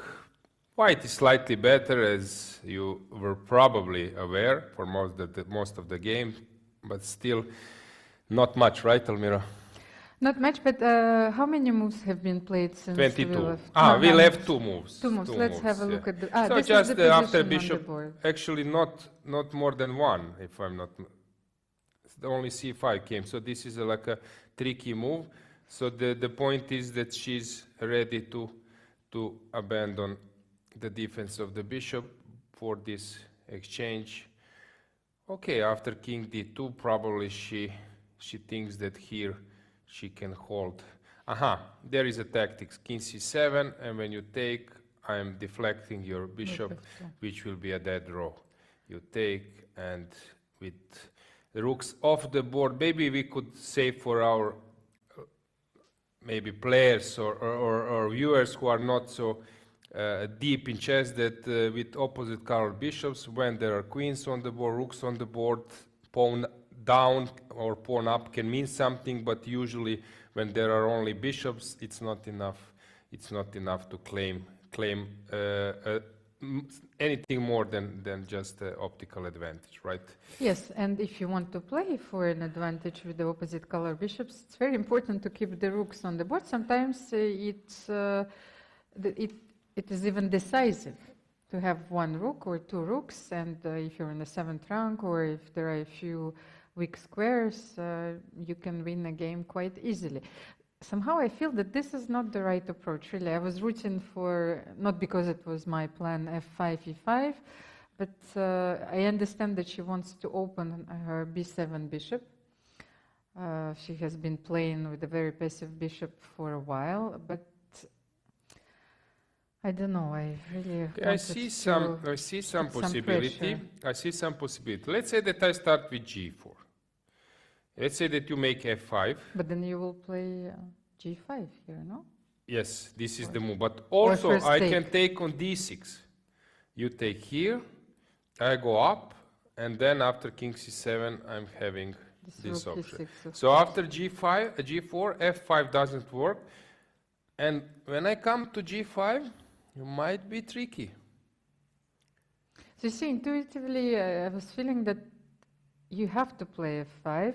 I haven't seen this g4 idea, but now, now that it's on the board, it looks very strong. So g4. Tingjie was maybe trying to show that with some tactical means she can show that she's holding the position, but sometimes overthinking, it's not maybe the best approach. Just make the moves you need to move. f5 is the move you want to make.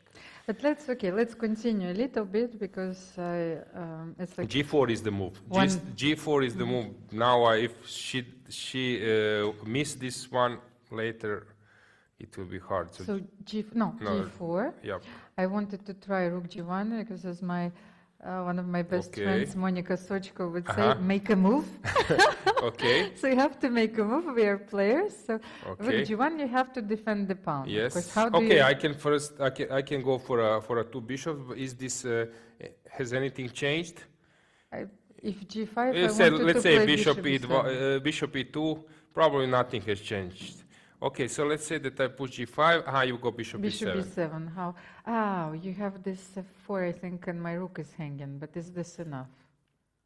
Okay, wait. I forgot about it. So here I can do it immediately. I forgot that I can open. So maybe f3.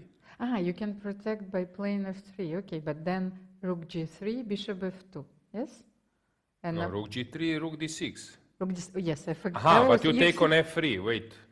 There's so many pieces hanging. Okay, this is suddenly we are having a tactical position. But this looks dubious. I take, and then I just. Okay, now you can take on a6 on c5. So you take on a6. Okay. Take on c5. Or king d2. King d2 may be best move. Because e3 is dangerous. It's looking very dangerous. a5, g5. F5, now bishop is hanging, you need to go back, and then I push probably G5 or A5. Are you threatening? Okay, A5, A6, having a threat. King C6? King King C7, C7, okay. Rook B6, maybe. F5, bishop C5, F4, unclear. But just for us to stop for a second, so why not rook H1? And this, because is this an option? I keep forgetting that this bishop is hanging. So Is this an option? it's a very Viable or interesting- not? It's a very interesting try, but you would need, you know, a pawn on the G file, I would think, with black. Yes, of course, but Okay, what can we do here? you come with the king, probably. King D2. Yeah, this is the move you want to make. Yeah, I wouldn't bet on this. No, Not enough. not necessary. Okay, so rook H1 as an option that you stay with. But I take on E4, you cannot take on E4 because of bishop E6. check. Okay, suddenly you need to be skillful, right? So rook G1 doesn't work. Yeah. So G4. So what do you do next? King C7. King C7. Let's try. G5. Now rook G1 or again F. Maybe No, but now the bishop is not hanging. Now I yes. can play rook G3. Yeah, so rook G1 now. Rook G1 now. Okay, what do you do here? Okay, the pawn is not Okay, I hanging, want to of course. target F7, but probably this is not enough. You take, I take with the king, let's say, and you start coming towards the pawn. Again, academical advantage. Nothing tangible, right? And if I bring my king D2, king Yes, C3, you can. You can, but probably now I will push the pawn. I will play F5, or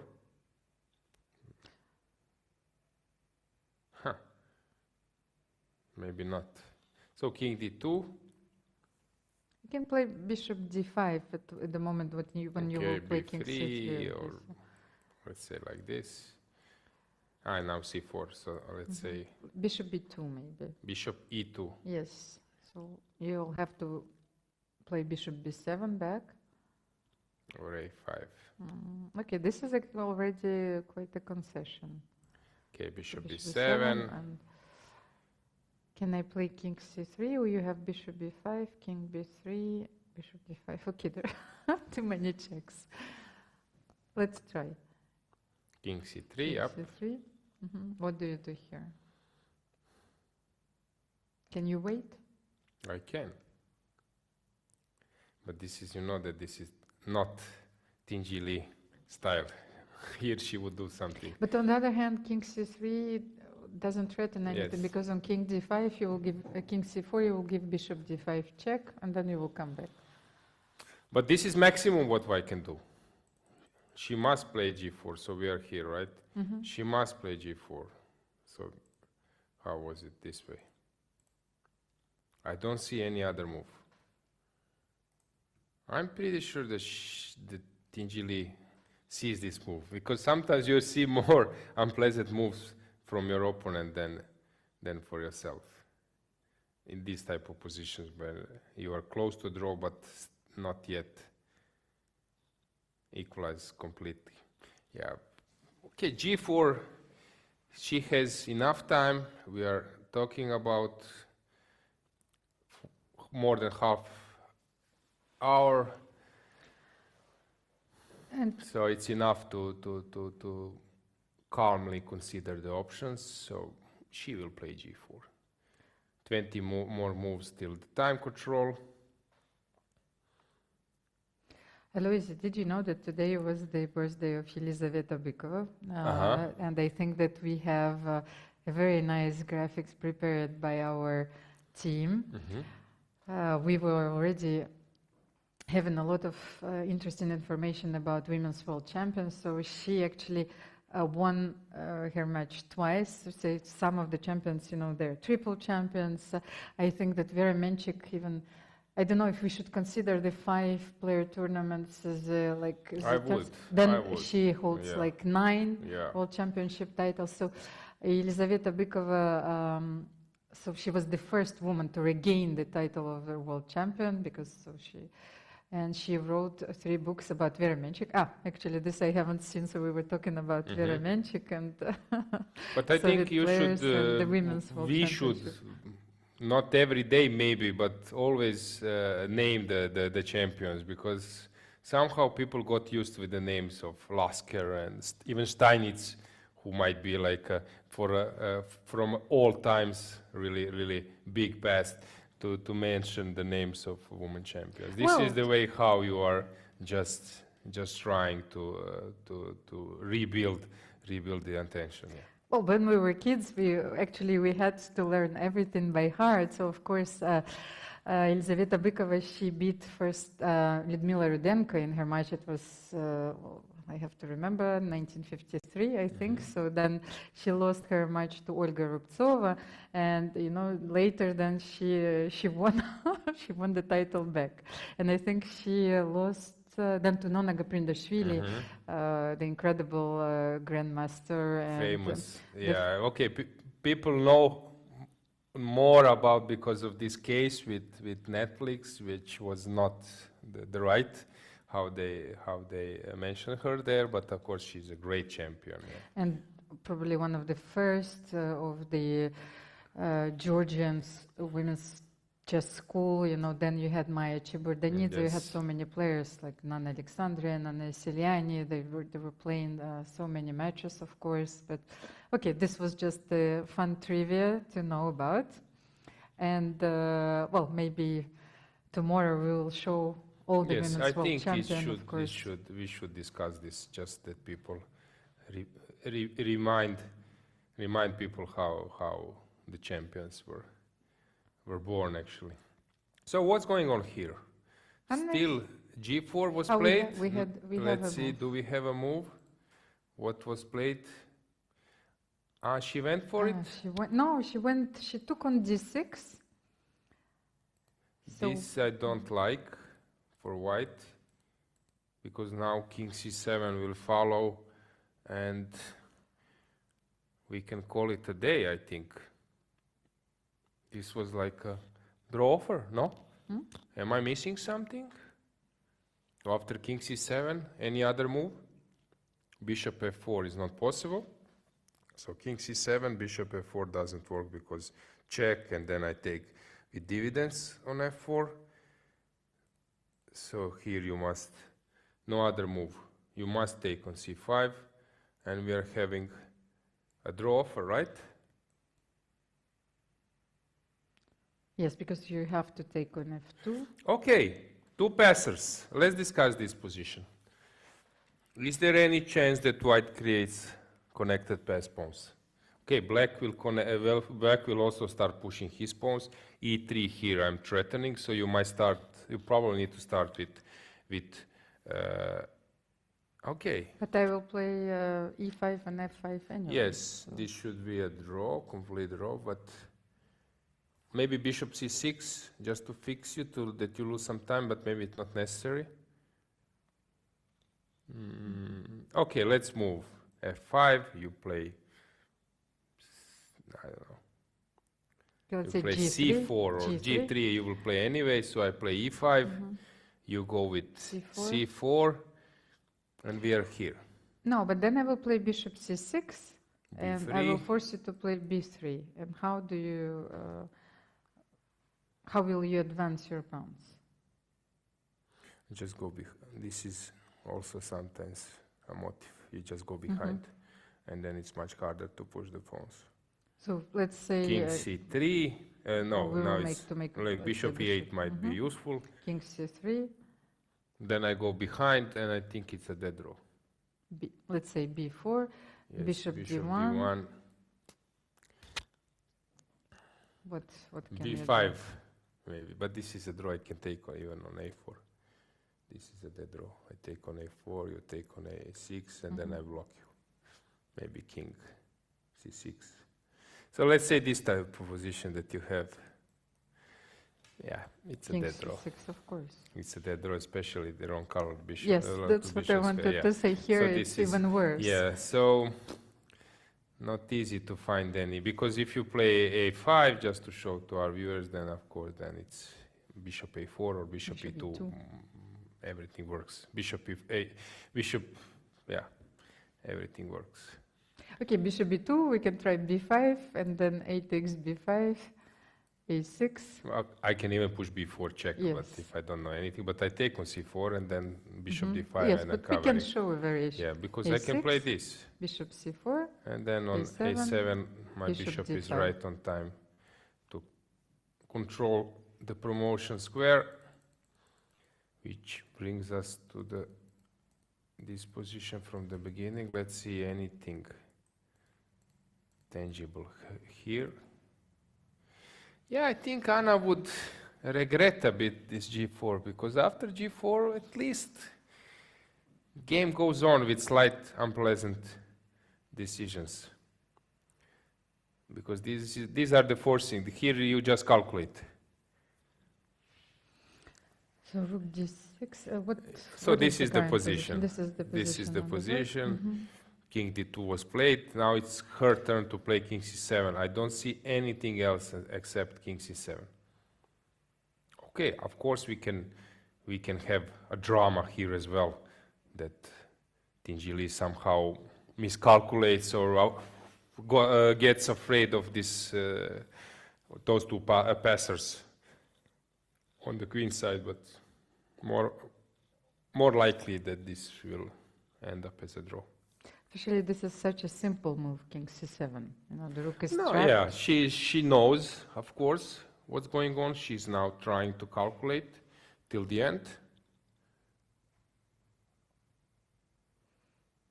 Anna must also feel very confident about her opening preparation with black. So even this game is going to be a draw. So there's still a fourth game tomorrow. Leitinger will have white pieces, but she didn't show much yesterday as well. Yeah. Okay, she showed some preparation, having a slight plus after the opening, but creativity was missing, yeah.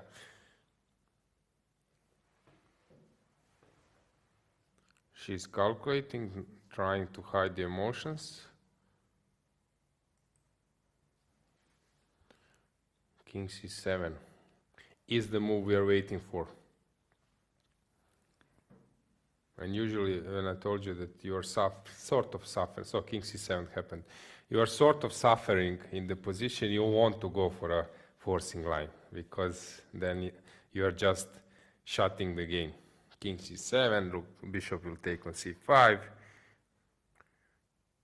rook takes f2. For the forced variation, of course. After rook f2, we cannot play king c3. This is too dangerous. King c3? Yes. To give additional pawn. Yes. No, but then you take on g2. g2, yes, of course. no point. This is too much. And Lei immediately takes on f2. Bishop f2 and king d6. This is the position. Yes. Which we analyzed. And now what? Bishop e3 or g3. One of those two moves. Okay, g3. Now f5 or e5. f5 probably. Can I play something like king c3, king b4, king f5? Of course you will do something, but then you will go... Yes, I start with my king. You will king. start push, of course, your pawns, and I might even lose the game. No, you won't. You won't. You are safe. We are missing second part of the game. How long were the games? So first one was something like close to 50 moves, huh? Yes. Second one was about 35, maybe a little bit more. And now this one will end up in 10 moves, I would say, 15 moves. Either is a draw or... You know, with every draw, the tension is rising. You know, the players coming to the playing hall, they feel more pressure, even if they're trying to hide it. I know that they're slowly coming to the tie breaks. Yes, exactly, because you are coming to the rounds when you are having so many draws, and suddenly you think that it's a big deal to win the game. And not that you are not believing any longer, but somehow it seems like a big deal to you. But when you're in good shape and you're playing some tournament, then you think it's not a big. You just play Open Sicilian, play something aggressive, and it's possible to win a game quite easily. But in those matches, even in Magnus matches where there were so many draws, like against Koryakin and Caruana, suddenly you think that whatever you do, your opponent will find a way how not to end up in problems. This is like, I would say, this energy which is moving from one player to other in the match. Somehow you feel that it's hard to win a chess game. No, it is hard to Yes. win a chess game, Yes. especially on such high level. And let's say to win with black, let's say how, if there is a possible scenario, if Anna Muzichuk can beat Lei Qingji with black, you know, to win with black in modern chess is very difficult. I agree. But let's say those two players, let's say that we are having a team event and they are playing each other. Okay, somehow they would push a bit more with white than usual. Of course, it's different type of event, but there you feel that draw is not like a success, because then your teammate is suffering on some other board. But while here, draw is like a normal round. Also, it goes for a round robin, except candidates where only first one goes to a match, then everyone is taking a risk. But in this type of matches, okay, they know that draw is, your opponent is not getting a win, not bad. But in team event, same players, that let's say that they played those 3 games, I think the events would be a little bit sharper. And you know, Alojzije, after playing so many World Cups, and first of all, at the beginning, you don't know what is your strategy, how do you adapt yourself. If you make a draw, for example, with black, how do you play the next game with white, because you have only 2 games. I actually, now, after so many years, I think that one of the main ideas, of course, is not to lose. You have to hold your own. Maybe in a 4-game match, it's a bit different because you have 2 more games to try to push harder, but now they're in the waters of those 2 games. Yeah, I understand your point. Tomorrow would be, like, if this ends up in a draw, tomorrow would be a very interesting game. Does someone has an energy to go out of the box, let's say that way, to maybe take a considerable risk? And because you know that you have second chance in tiebreak, and this might be your last chance if something goes wrong. Are you ready to take risk? Because there are some players who don't mind. They can do it even in the last crucial game to take considerable risk. Yes, and we already discussed with Igor the same situation. Let's say you're having white, so did Magnus Carlsen in his match against Fabiano. But he made a draw and decided that 4 games in tiebreaks, of course, offered him not only better chances, but it was the optimal mathematical decision in this moment. So yes. Lei will be in the same situation tomorrow. So you see, she might try very hard, but on the other hand, if she makes a draw... Yeah, for her, it would be much tougher decision because you're white. You are black in the last game, okay, you're first waiting to see what will your opponent do. But when you are white, you have an option to press hard or to go for a tiebreak. There was a famous game, Topalov against Anand in Sofia. And then Topalov took a considerable risk and went all in the last game, and he lost with white. He was trying, he was saying, I was not feeling comfortable for tiebreak.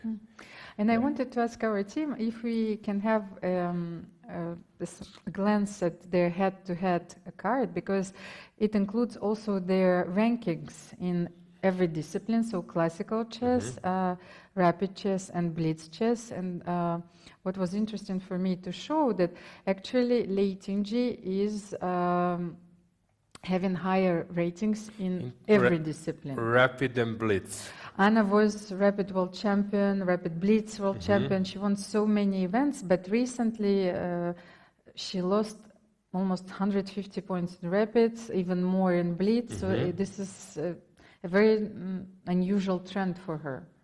I agree, because before 10 years ago, it was not like a considerable fact, but now these days when everything is rated and players are pushing hard, this really is also like important factor, yeah. This looks like a slightly better for Lei Tingji, right? Even though the only blitz game they played, of course, was won by Anna, and there is only one draw in rapid, but maybe this shows their actual form. I agree. It reflects much better their actual form. I agree. So we are waiting. King e5 was a move. So basically she wants to transfer the king. Strange idea, but she wants to come with the king, but that's why Anna is waiting for her behind from this side, right? That was exactly the same idea when we used the bishop c8, Yes, bishop g4, yes, bishop yes. d1, or e8, bishop h5. So what else can we try here? Okay, I can play king f5. You go king e3. Let's say that I play king g4, But bishop c7. bishop c7. Let's say that I play f6 e5. Can I do this way? But then you go bishop d8. So it's the same position probably. I will. But this might be also a draw, but let's say f5. This. I'm not so happy with this position. But then your king is a bit. Yes, I don't see a point to away. march with the king. Okay, she can go back. Can I play bishop c6 here? Yes, you can. I It's a play very natural b3. move, of course. And now again, so you play f5. I go king e3 or what? Strange, king e5 is strange move because you want to make e5.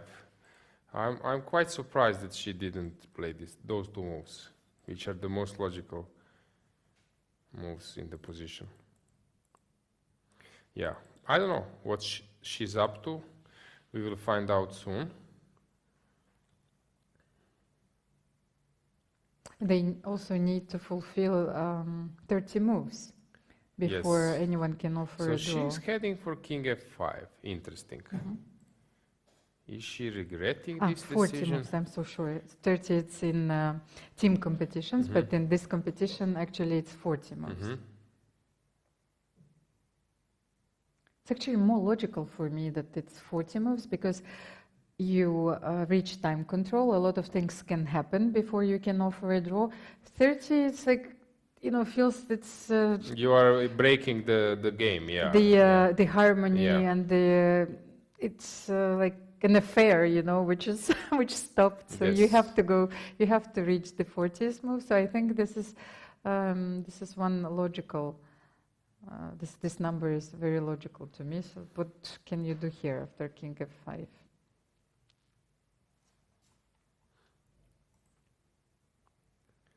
So she wants to go to g4, maybe play f6 e5, and then wait with king on f5, but then g4. So they still have to make a few moves to reach the time control. So you cannot make a draw, of course, unless you find a threefold repetition like we had in the previous game. Here they still have to demonstrate a clear plan. Yeah, of course, white is on better side of the draw if it happens at the moment, but I'm curious to see why this king f5 has happened. And now for me it's a crucial thing. Let's see which move would be a follow-up now. late in G. What she will play now? So bishop c6, you still play B3, okay, nothing has changed. Yes, and So if I wait? Okay, bishop c7, and then I'm trying King d4, king c5? Yeah, but okay, then king g4, king f3. So this is not enough. Even if I make all the concessions, this is not enough. Yeah, but then we are calculating who is faster. Okay, let's show something. So bishop c6, king b3, Yes. king So g4, we mentioned Bishop no, c7. bishop c7, Yes. yeah. Let's say bishop b7. d7 or b7. b7. Yes. Maybe better that you stop. Okay. No, but it just to illustrate the Yes. point. Okay, of let's course. play Let's c4. run. Let's say I wait, bishop c6. Okay, can I come with my King king? d4, that is the question. So King king F- f3, King c5. c5. I have to go somewhere. Not on b7 because you will attack me with the tempo. I'm not sure this is enough as well, but okay. King Bishop bishop e8. a8 or e8. e8, a8. Let's try both. Okay, I push. You push. e3. I push. I take. No, Yes, maybe it's better not to take. I don't know. It's hard to say. I take with the a4. Okay. e2, E2, bishop A5. a5. And maybe now I can take on g3. You can. Yes. I move my king. Let's say d4 or d6. I'm not sure where. Maybe d6, and if I play f5, you will take on e6, but Maybe it's f5 not still. important. f5, I push mine. f4. You are faster. Yes. So This doesn't work. This is pointless. So maybe you're right. Maybe she can wait. That's her plan.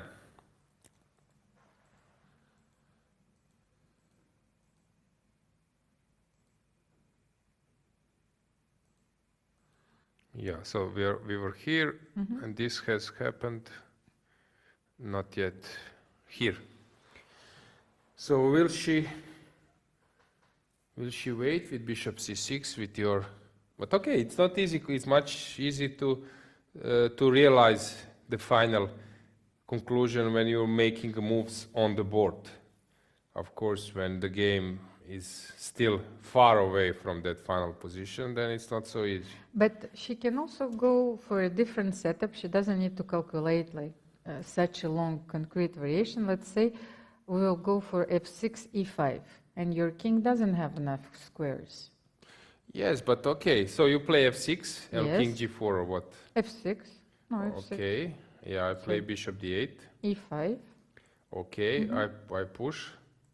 Okay, well, and here my king is close enough. I can Yes. always play king e6. So let's say king e6 here. Yes, but again we will end up to this f5, e5 maybe. But okay, f5 will probably be played at some stage. There's nothing you can do Yes. here, and that allows my king Yeah, to this come is back. a dead draw, I agree.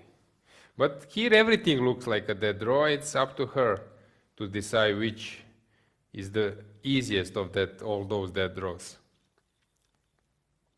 Is there a way, let's ask ourselves another question. Is there a way for black then to blunder something? What could be... No, only if she gets afraid of some position, and then she pushed things. If she can realize that passive defense is a draw, then nothing is possible to blunder. But if she starts, I don't know, push change G for F, then, but this should also be a draw. But then I have time maybe to rearrange, to regroup my pieces. No, she's perfectly aware that this should and must end up in a draw. But she's trying just to be precise. Anna will regret G4. She didn't play it. I would like to hear her opinion on that. Has she considered that move? I think so. Yesterday, no, the day before, Anna was invited to share her thoughts on the live screen. So I think that today it will be Lei Tingji's turn, and it will be very interesting actually to find out if she saw this move, G4. Yes, yes. But as I told you, I expect that Lei Tingji said that she did it, because she did consider, because when you are from a weaker passive position, sometimes you feel unpleasant moves easier than you are from better side. So B3 was played, and now E5, F6. Well, we have a few moves. Yes, Bishop so, C6, B3. So we are here. Well, she can go for the same ideas, F6, E5, or Yeah, and just stay simply put. wait. Yeah. Maybe E5 is a bit more precise because you do not allow King D4, and you take away all these squares. Yeah, but King D4 doesn't work because of King G4. And she yeah. goes for E5. Tough match. Tough match. I expected, as I told you, more adventures on the board, but in general, actually, it's a tough match. They're playing really good.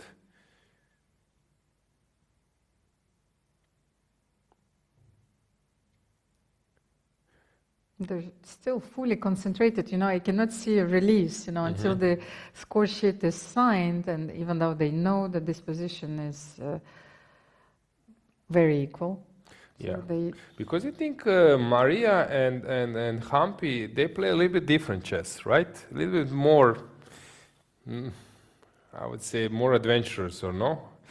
More direct. Those two players are really on equal terms, right? They understand.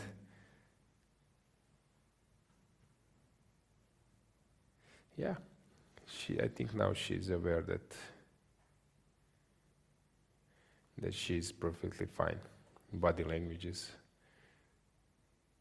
Well, what can she try here? Once again, we tried everything. Yeah. Even Yeah, it should be a C4, dead you draw. will play F6, and there is nothing white can do here. So, June, what is her style? How would you say compared to those three games of those players? Anna and Tingili, if they now, one of them, or let's say Then played against... You have another... of course, of course. But let's say, what would be the strategy of the world champion against them? It's a very interesting question. First of all, Anna was already playing a world championship match against Tan Zhongyi. She was also close to winning the title, but somehow collapsed. So maybe the style of the Chinese players doesn't suit her very well. So Jun has an immense positional understanding, but she also plays very well, in dynamic positions. So she's a very tough opponent for anyone here. Let's say last time when Jun played her match against Alexandra Goryachkina, this didn't go well as well. Yes. But Goryachkina came very well prepared, playing topical lines and strong, really strong. I would say that she was not moving around. She played completely direct. Okay, with black, strong defense, but with white, just all in. So what happens here? Bishop c7, f6. Yes, she realized that no way to improve this one.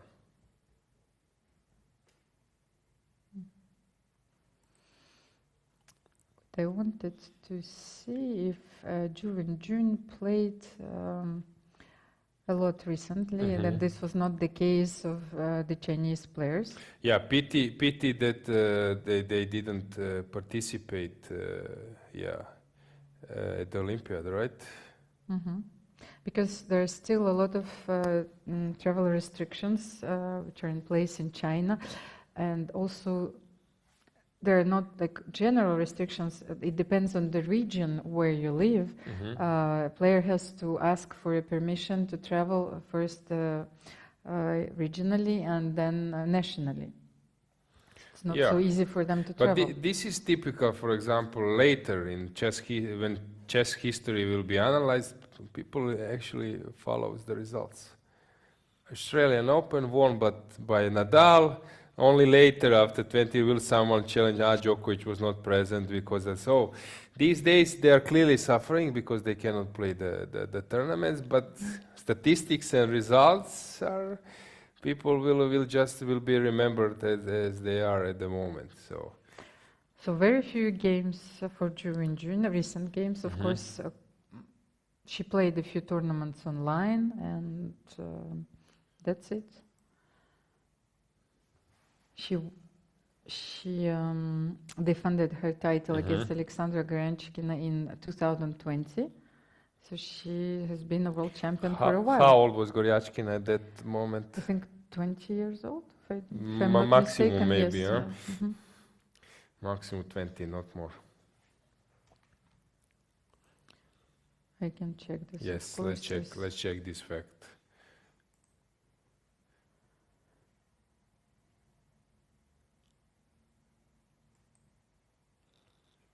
So here players are, we are not having so many events on the board, so yeah, we can discuss some.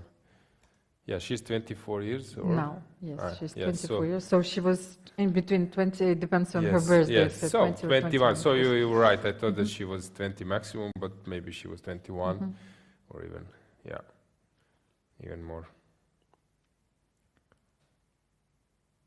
I think she was one of the youngest challengers for the crown. Of course, I remember that Maya Chiburdonidze won her title when she was 17, which was probably an absolute record for women's chess. And yeah, this woman champion, this is what, not woman, but world championship. This is when I was asked about the Queen's Gambit.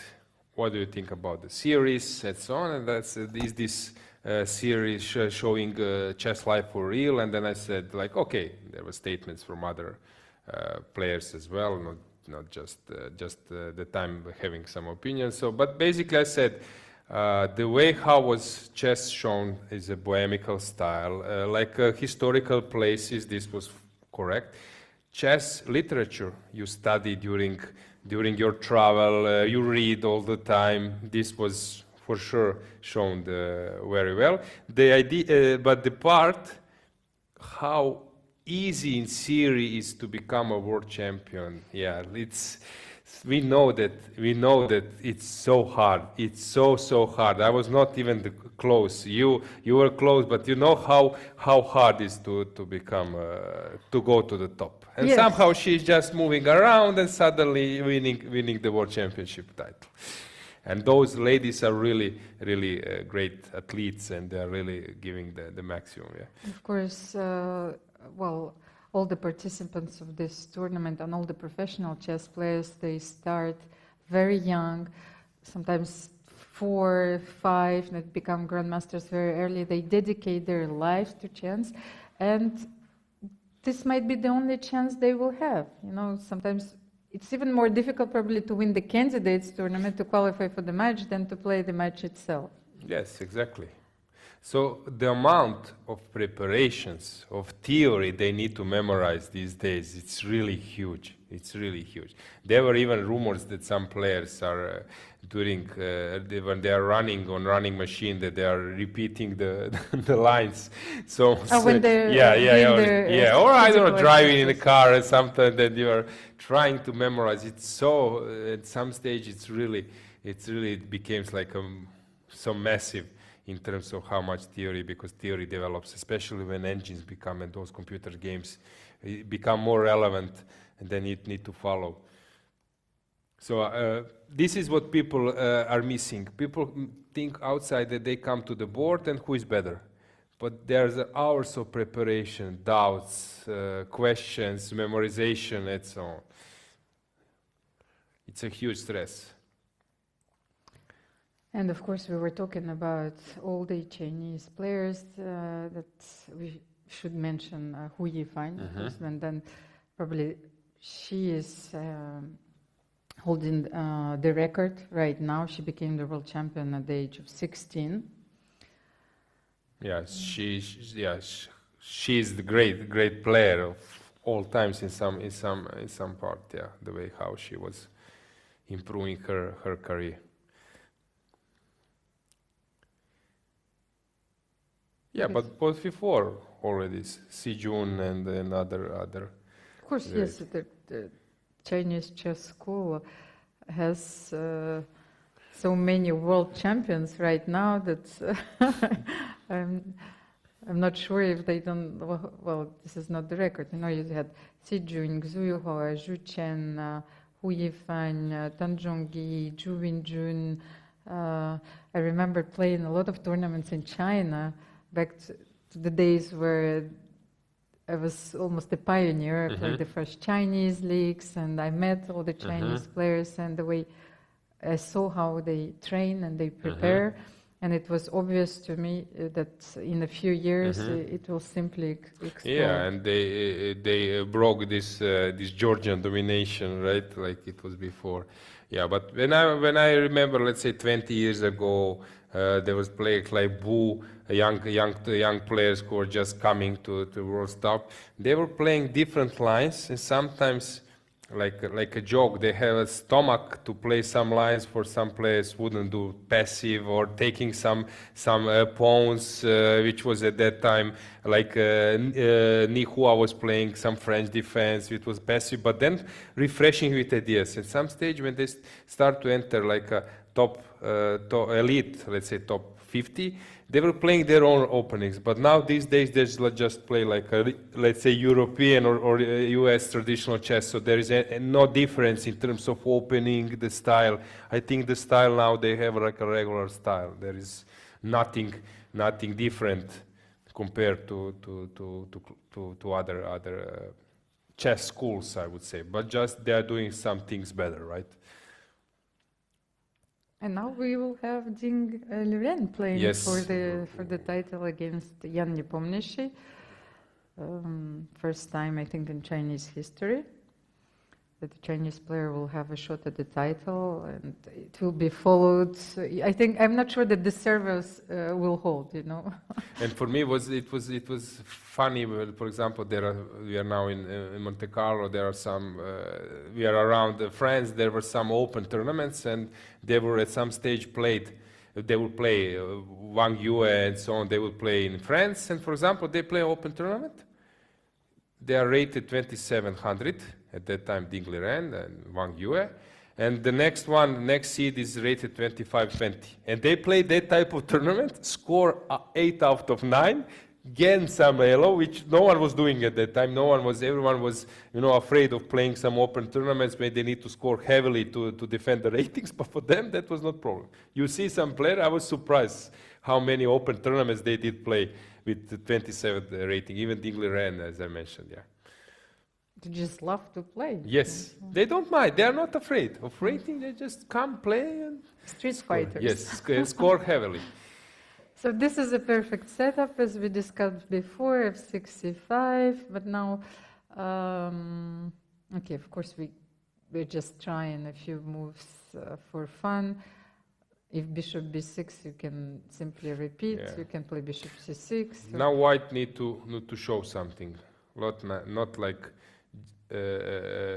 Jerry Maguire movie. Show me the money, but show me the advantage. Yeah. But if, for example, I wanted to try g4, but you're not forced to take, you can play. You move the king, and then I start to target that pawn. Yeah, this might be an option. So you can. This is very risky because I move my king, and then can be a target for me. But I wanted to play king e6 here, because even if you take on e4, yes, I have bishop g6. Okay, this is nice. This is nice. And actually, you might be the side which is having problem. So I will take on c2. I will take another pawn. Of course, it's a draw, but your pawn is on g4. I expect now that they will repeat the moves. I don't know about you, but this is expected. G4. So today Anna had this option to play G4 to get the game going. Yesterday, Tingili had this option to play Rook C3. We were discussing as a more precise move than Rook C2. Those two turning points. If you miss that moments, not many chances. You have like 1-2 chances in the game, not more. Just a second. I wanted to see how much time do they have. And okay, they have 27 minutes. this is against more 17. than enough, Yes, more than enough. And actually, they will call it a day. I see that according to the body language that they know that. Should we play bishop b6? Okay, whatever, yes. Some way to make a draw. Tough match. As I told you, when you are watching this outside, not spending hours like we do here, you just turn on the engine and engine says always it was close to equal. You don't see this drama and decision making, but players are exhausted for sure. Tomorrow, final day.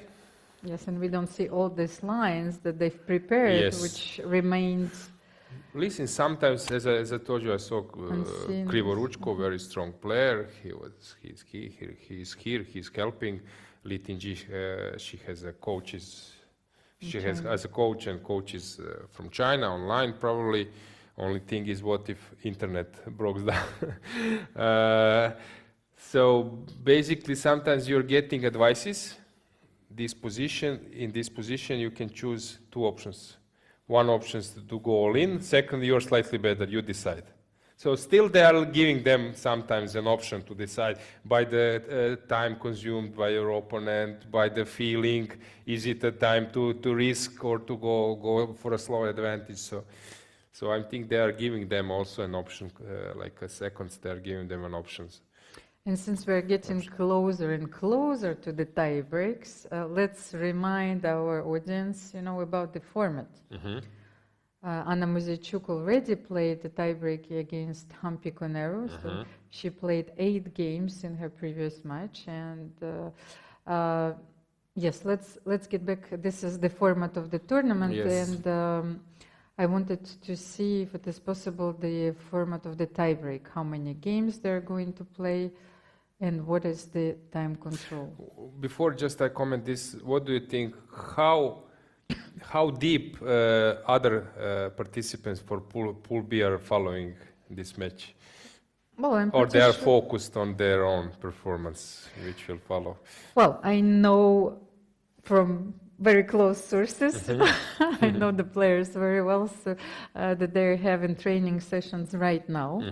But of course, they're following this tournament very closely because this is also the source of ideas for them.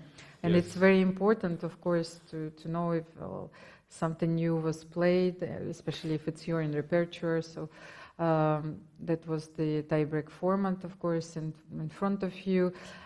4 rapid games. Yes, let's go back with the format of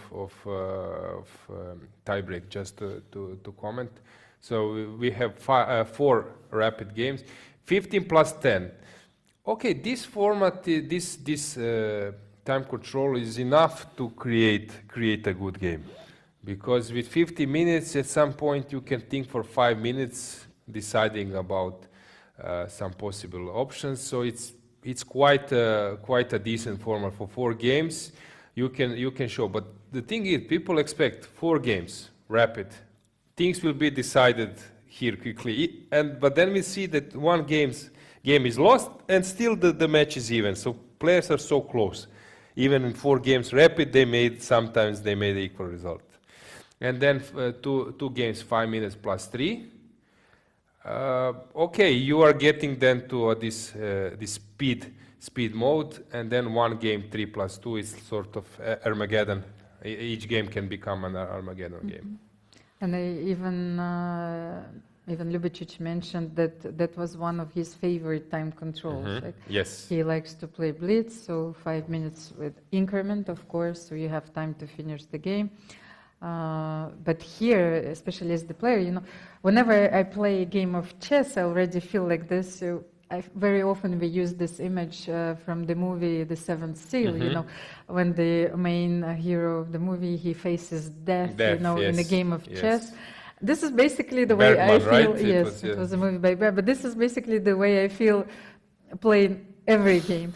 But especially so during tie breaks, because the price of the mistake is so high during fast time controls, and the closer you get to the decisive game, you're getting more and more nervous, of course, and like everything is at stake.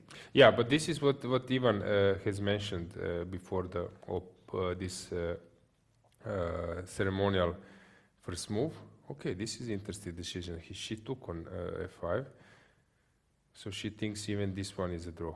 Then bishop f6, because king e4, of course, I will play bishop g6 check, and I will take on so c2. Bishop f6, king but f5. then king f5 back. She thinks this is a draw as well. Okay, interesting decision. I was expecting that she will play king g5, our move. No, king e6 I wanted to play. King e6, sorry. Yeah. So Anna takes on f6 here. Okay, this is also probably good enough. Takes on f6.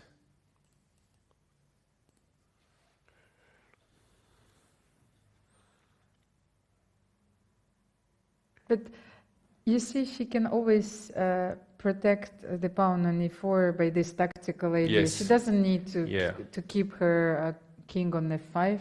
She can always play king e6, and if you take the pawn on e4, I always have this check. I agree. So, well, she's right to go for this variation because it's forced, of course. Yeah, I agree. So they still have a few moves until the time control. Yeah, I just wanted to mention that, as I was starting to speak about it, that Ivan told us that there is this,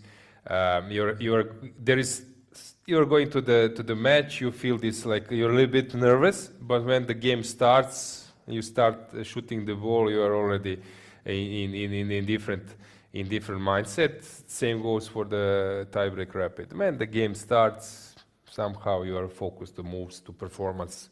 You're not thinking much about mistakes.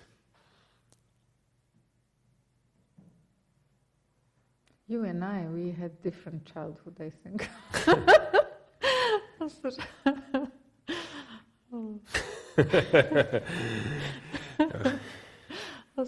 sometimes those things, they go very deep. So. Yes. So bishop h4 was played, and I think that after king e6... yes, king e6, you're completely right. Because what I can do, I can push the pawn. If he pushes the pawn, he will be blocked. And if she waits, then these tactics you mentioned is always working in black's favor. But let's say bishop h4, king e6. I will not take the pawn on e4. I will try. Maybe I'm not obliged even to play. Maybe bishop f7 is also good. But let's move the king. You're right. Let's use your tactics. King goes to e6. What can I try here? Let's try c4. c4, yes. What else? And then... now I have mind idea as well. Yeah, bishop h5 and bishop d1. This is also always working. No, this is a draw. Just an easy draw. Not much fun here.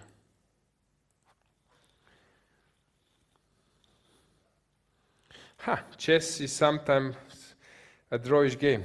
What to do? If players play best, no one wants to lose, of course. This is a reasonable outcome. We cannot fight against it.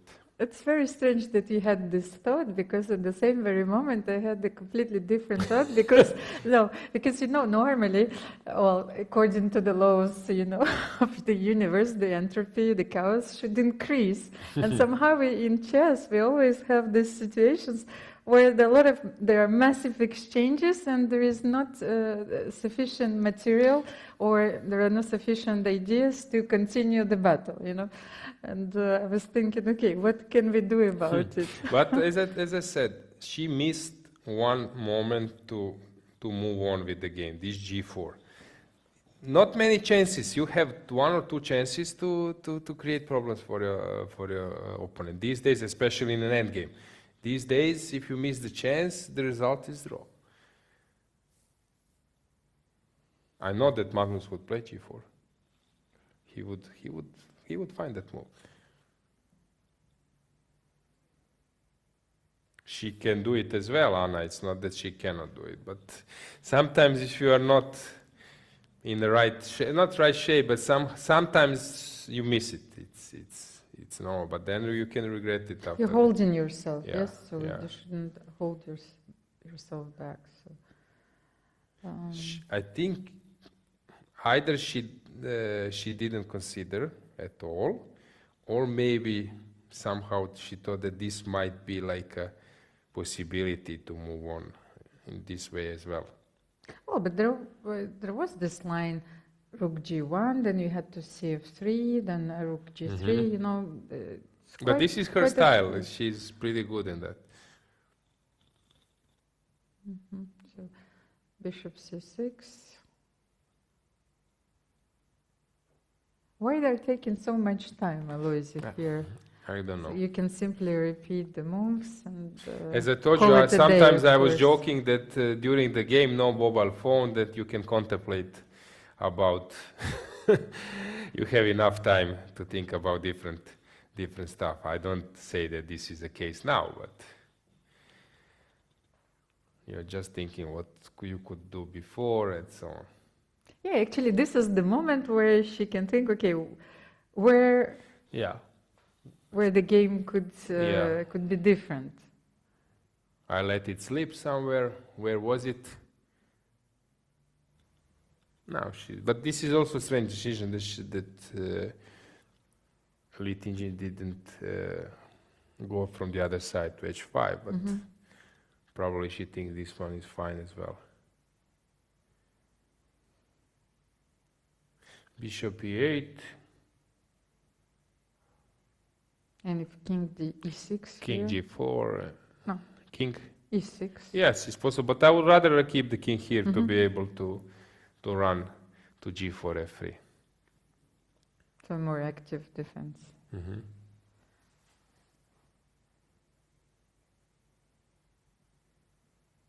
What idea do you have here? Even if I play king e6, you can play bishop e1, and I will play king f5. And there is no reasonable idea, I agree.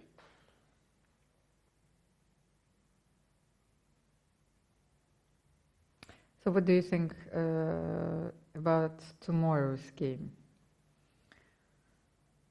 If you go into late injury, we'll have white pieces, and we will have Greenfield. Greenfield for sure. I don't expect that she repeats bishop e3. Doesn't sound right. So something else, because in Greenfield you have so many lines with white when you are not risking much. So it will be interesting to see which one.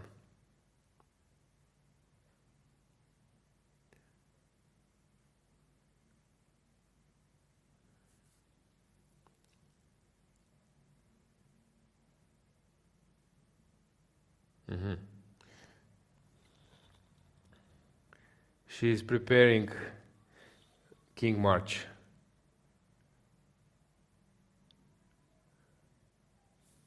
You mean the king d2? King d2 with the idea that king g4 doesn't work.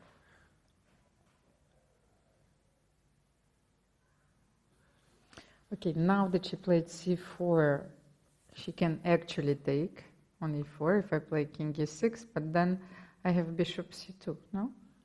You have, again, that draw. So let's say king e6 here. Yes, king e4, bishop g6, and... So, putting psychological pressure. Standing up out of the chair, and then saying, like, you are now in problem, but no problem, of course. Psychological pressure. So bishop, let's say that I play this bishop h5. Why? Okay, king d2. Yes. But now I can play e3. This is game over. E3, you sacrifice. So what do you temporarily do? After sacrifice bishop your h5, pawn. I don't see any point. You can play bishop, you can play b4, you can. Now I go, let's say bishop f7.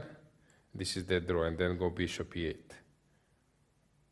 You force me to play Yes, c5. and this But we can I want. play b5 here?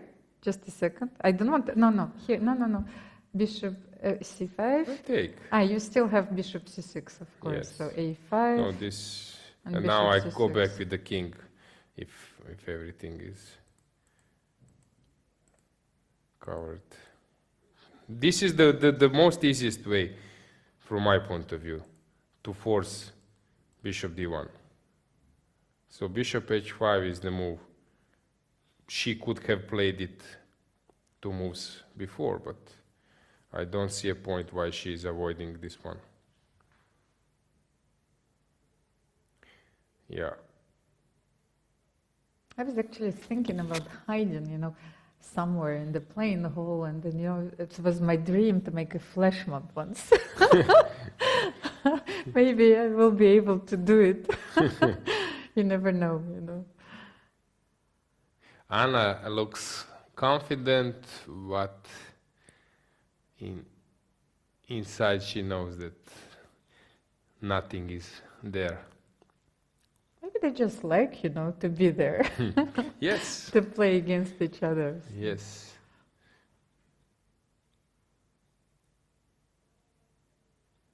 They've spent so many hours preparing against each other, so it should be useful at some stage. So bishop h5. Will she make it? No? What she did just...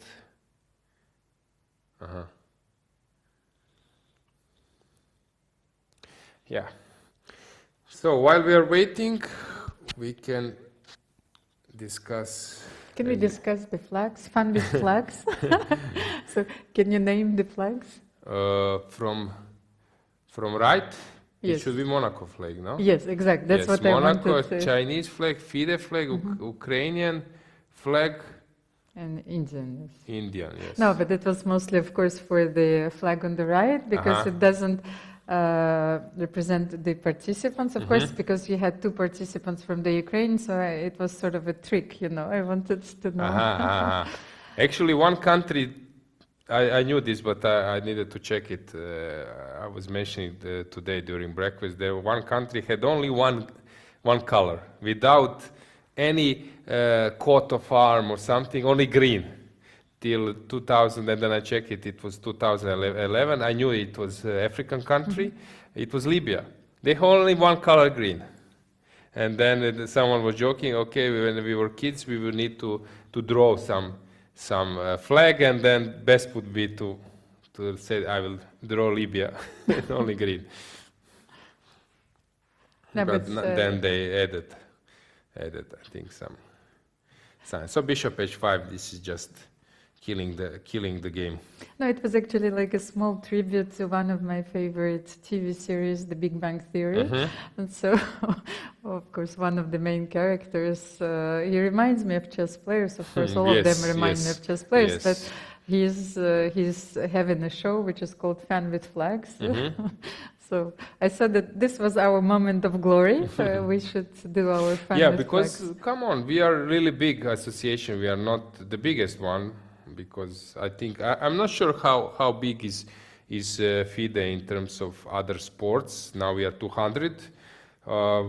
Football, basketball, volleyball, they are bigger. Table tennis, they are bigger for sure. They are more than 200. But we are, let's say, top 10. I would say top 10. Maybe we are even closer to top 5. And sometimes you're organizing Olympiads. It's not easy to find all the flags. You need to bring, like, I think it was in Chennai. It was registered 180 countries. Not all of them had both teams, but in total it was one. So E3 she will allow now, and E3, and that's it. Yeah. Chinese were missing and so on. But so it's not easy to find all those flags. It's a really big event. We are big sports association.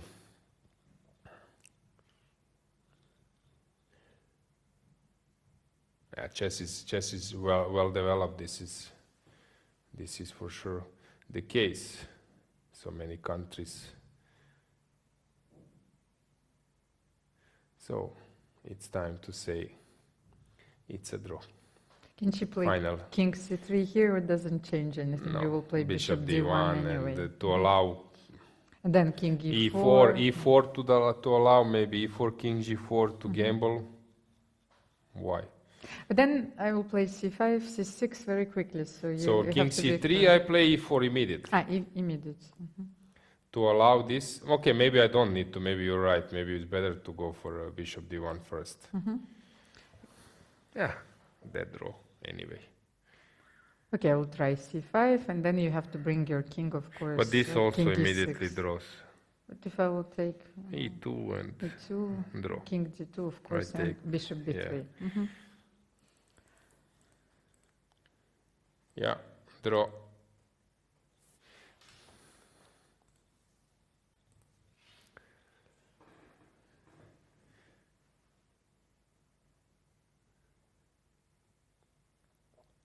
It's a bit strange that Anna was not surprised, but she's calculating this move because it's now obvious that it's leading to a draw. Either you allow this to just to terminate the game.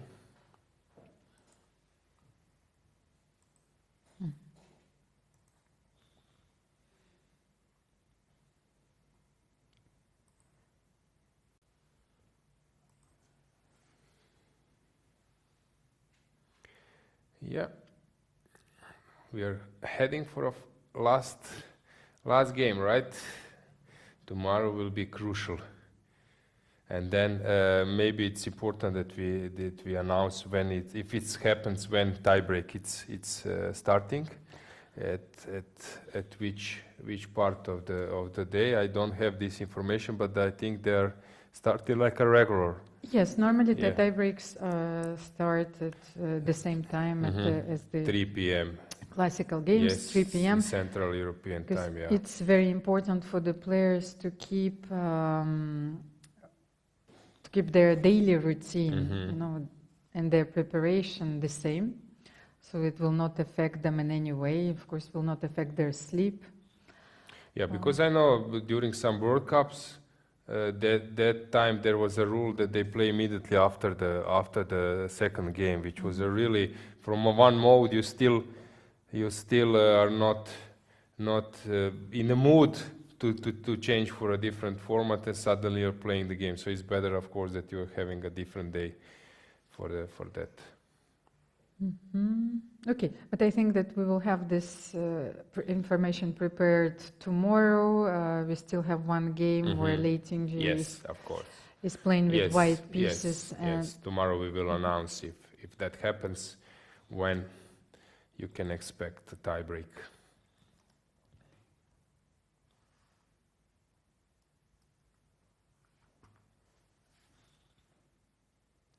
And of course, this will be the last day of the tournament.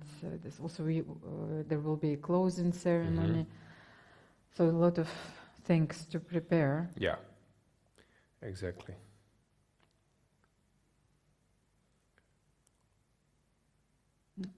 What is going on? I don't get it. As I told you, this move you allowed e3. It means that you allowed like a termination of the game. But this way, to be surprised with e3, okay, Anna was okay, still in some kind of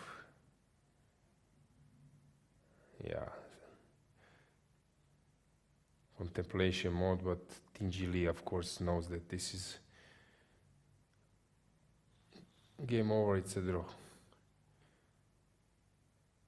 I would be surprised if this game ends in more than 2 minutes.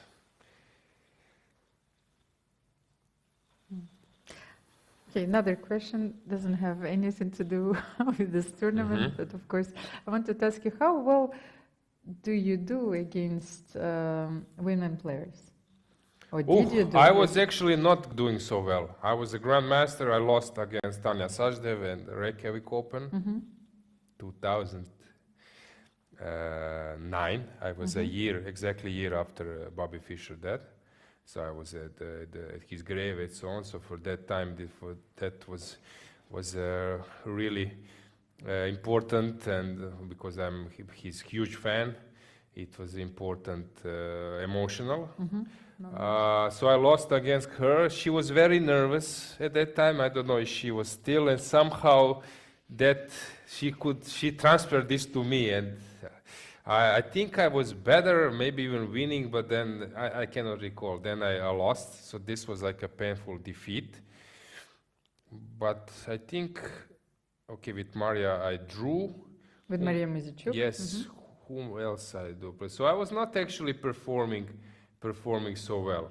Now I would need to recall a bit. I played in some rapids against some of the players, but I'm not mistaken. So somehow, I'm not sure. Somehow we were not crossing. Yeah. So you were struggling. Yes. But I was surprised by the level of concentration, always fully concentrating. Somehow we are a little bit more relaxed, and then when you feel that, then you need to put the biggest energy. Yeah. Tanja Sajdev also, who is a very famous commentator now. Yes, exactly. Yeah. And she represented India this year at the Olympiad. Of course, she was part of the Indian squad. I must say the one strange story, which is it's really, I don't know if it's wise that I say it, but let's say I will. So I played in Kavala 2 or 3 times. This is a Greece city where there was a normal open tournament, and one year there was like a huge Indian show up. And these days, at that time, they were not so known, and players, they are switching the names, surnames, and I saw that there were few Indian women players there, and I was preparing for a game, and then I was playing against men IM. So I check the database, and suddenly I see that the guy is playing, the lady is playing Sicilian, she's playing D4, the most aggressive stuff. Okay, interesting character. I said okay, and then I'm coming to the game, and I'm shaking, and all the day I'm speaking to my fellow colleague Ante Šarić. We were sharing a room, Croatian grandmaster. I speak how she plays, very active, very dynamic, aggressive. It will be a tough game. And so then I come to the game. I just shake heads. I suddenly see it's a man. So you just made a mistake. In terms of preparation. Yes. Completely now, suddenly, completely different approach was in my head, because at that time, for us Europeans, even for Chinese players, in the database, sometimes surnames and names were switched, and to find the games, you checked how surnames are written, and then suddenly you see that they don't have games, but then you made it a little bit different. So it was always challenging in the database. There are many Chinese and Indian players to find the right person with the right games. It was always, because getting the games, it's information. Of course, it's much easier to, because at that time it was not so developed with those engines, search engines, and somehow it was always, when I was playing against Indian and Chinese players, it was very hard for me to find the exact, to be sure that I found the exact person. So you were not preparing for the right opponent. Yes, so expecting to play against women, but it's okay, A5. The game goes on, but still. Anna didn't take on King G4, and now it's that option I was mentioning, and E2 just blocks the position. King G Li, she's of course aware that it's game over.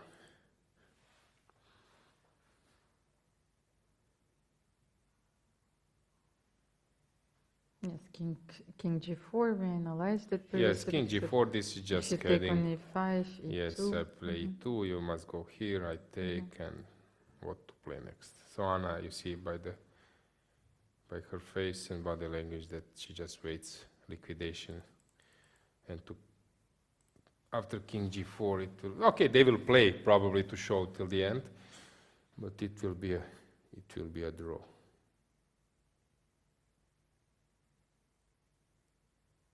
But I remember when I was a kid, I played a World Championship under 16. It was in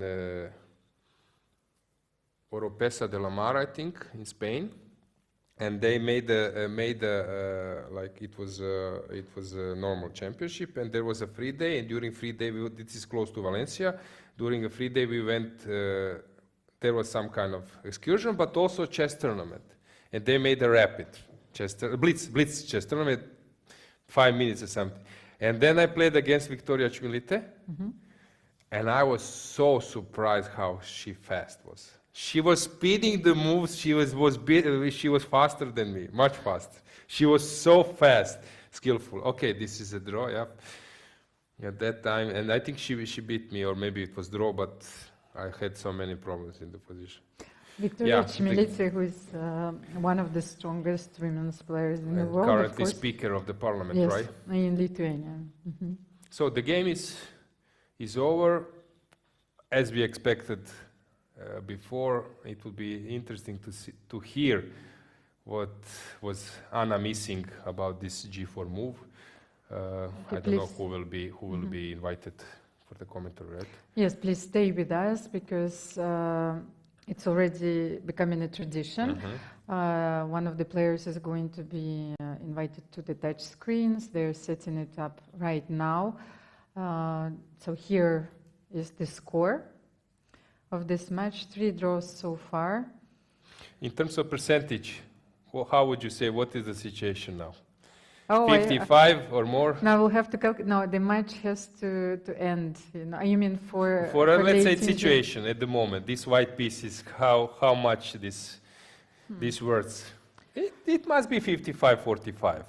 Maybe a bit more. A bit more, yes, at least, yeah. I think 60-40. 60-40, it's a sort of a lot, but okay, yeah. Still, so late in G is in better situation for sure. And she's more fresh because she beat Anna's sister. She's playing a family tournament. In order to qualify for the semifinals, she needs to beat Muzicuk's sisters. And Muzicuk's sisters are fighting against Lei Tingi and Hampi Conero. But she played only 4 classical games and 3 classical games against Anna. Yeah, maybe this experience she had against one of the sister means something, because you adopted a bit for style.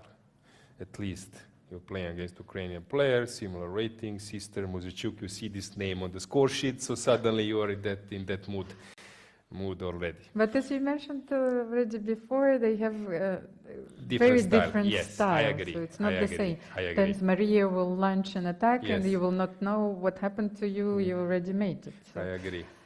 it's not so easy. So it actually shows that she can adjust very well during the tournament. So she played against a very different opponent. They might have the same opening preparation, but she adjusts herself, and she changed wisely to the Sicilian, as you can see. I agree. So we are waiting still. It will be very interesting.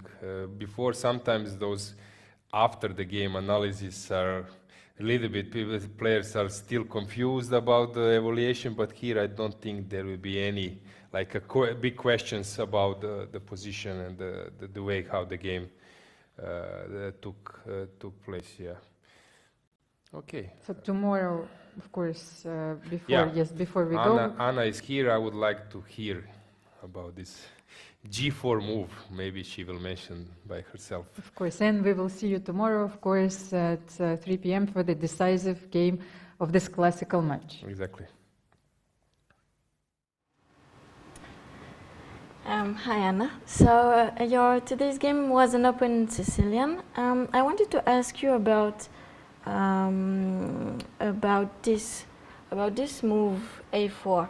So it seems, I mean, from a human point of view, it seems like you were giving up on the b4 square, and that maybe bishop can go on b4 and try to create problems on the e4 square. What was the point of the a4 move? Yes, I agree. It looks a bit strange, but the computer suggested. So you had this position in your database, right? Yes, I think so. Well, the idea is to maybe, if it will be allowed, to put the pawn on a5 and to fix this weakness on a6, which you try to play for later on. Well, I don't know, bishop e7 looks normal, because if she plays, for example, bishop b4 here, I just play bishop d2. Yeah, and obviously, I guess you cannot take on e4, right? Yeah, knight e4 is not possible. Bishop c3, also bishop c3, it's fine for me. d4, after d4, I think I have e5, and I should be better. So, okay, we can this b4 square is doesn't look like so. It's such a big deal. Yeah. Yeah, such a big deal, and. Okay, and next question I wanted to ask you about this. Sorry, about this. Why is it yellow? May I ask you some questions? No, I mean, okay, so basically this was, I think, the critical moment of your game when you exchanged this. I think another one was before h6. Maybe she could wait. Oh for yes, yes, sure. Yeah, so this move h6 is giving up a pawn. Maybe she felt under pressure at this moment, and you think h6 was not necessary, right, for black? No, there are just some other options. It's not like it's a bad move, but one of my plans is to play king e2 and then double the rooks on the h file and then try to get the pawn back. And if I manage that, then my pawn structure is better. And she decided to go for counterplay immediately with h6, so okay, it makes sense. So then many moves are more or less forced. Yeah. Okay, and yeah, and then we come back to this moment where you took on d6. So basically here, did you think you could play for something? And did you think that you had an edge, or you maybe just? I consider different moves here, like bishop c4, a5, but I didn't see how I can play for one. I think I spent like 20 minutes here because it's the last clear critical moment. And so the computer gives g4 with the point that, okay, you will somehow play against this this e4 pawn, and if you get the pawn to g5, then maybe this pawn can become weak. But still, I mean, it's not a super big deal either. But yeah, computers say that it's the only way to claim for an advantage. g4 looks logical, but it's a bit double-edged because you always have to be ready to play g5 after f5, and then you allow f4. So I think after g4, black will try to keep the rooks on the board. Let's say king c7. And then if I go somewhere with the bishop from f1, she just moves on the h file. Yeah, for example, like here, maybe bishop c4, and do you? I don't know, maybe rook h8.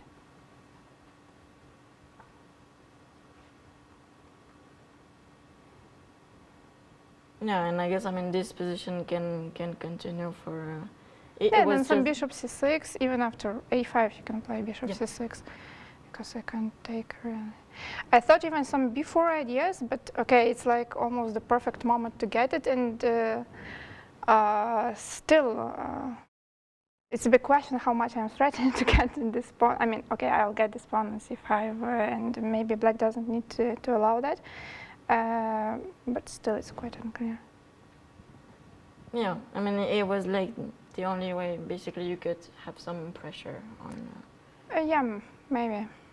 Because after rook takes d6, sorry, here. Okay. Yeah, so after rook takes d6, then, I mean, nothing much was happened. She found this correct idea with rook takes f2, and afterwards. Yeah, against the 7 rook f2, but not that difficult. Yeah, sure, of course. But then after the bishop's endings was pretty equal. Okay, so I also wanted to ask you if your sister stayed with you to support you until the end of the tournament. No, she left. Oh, she left. Okay. But I hope she still supports me. Okay. So what did you do in the rest day?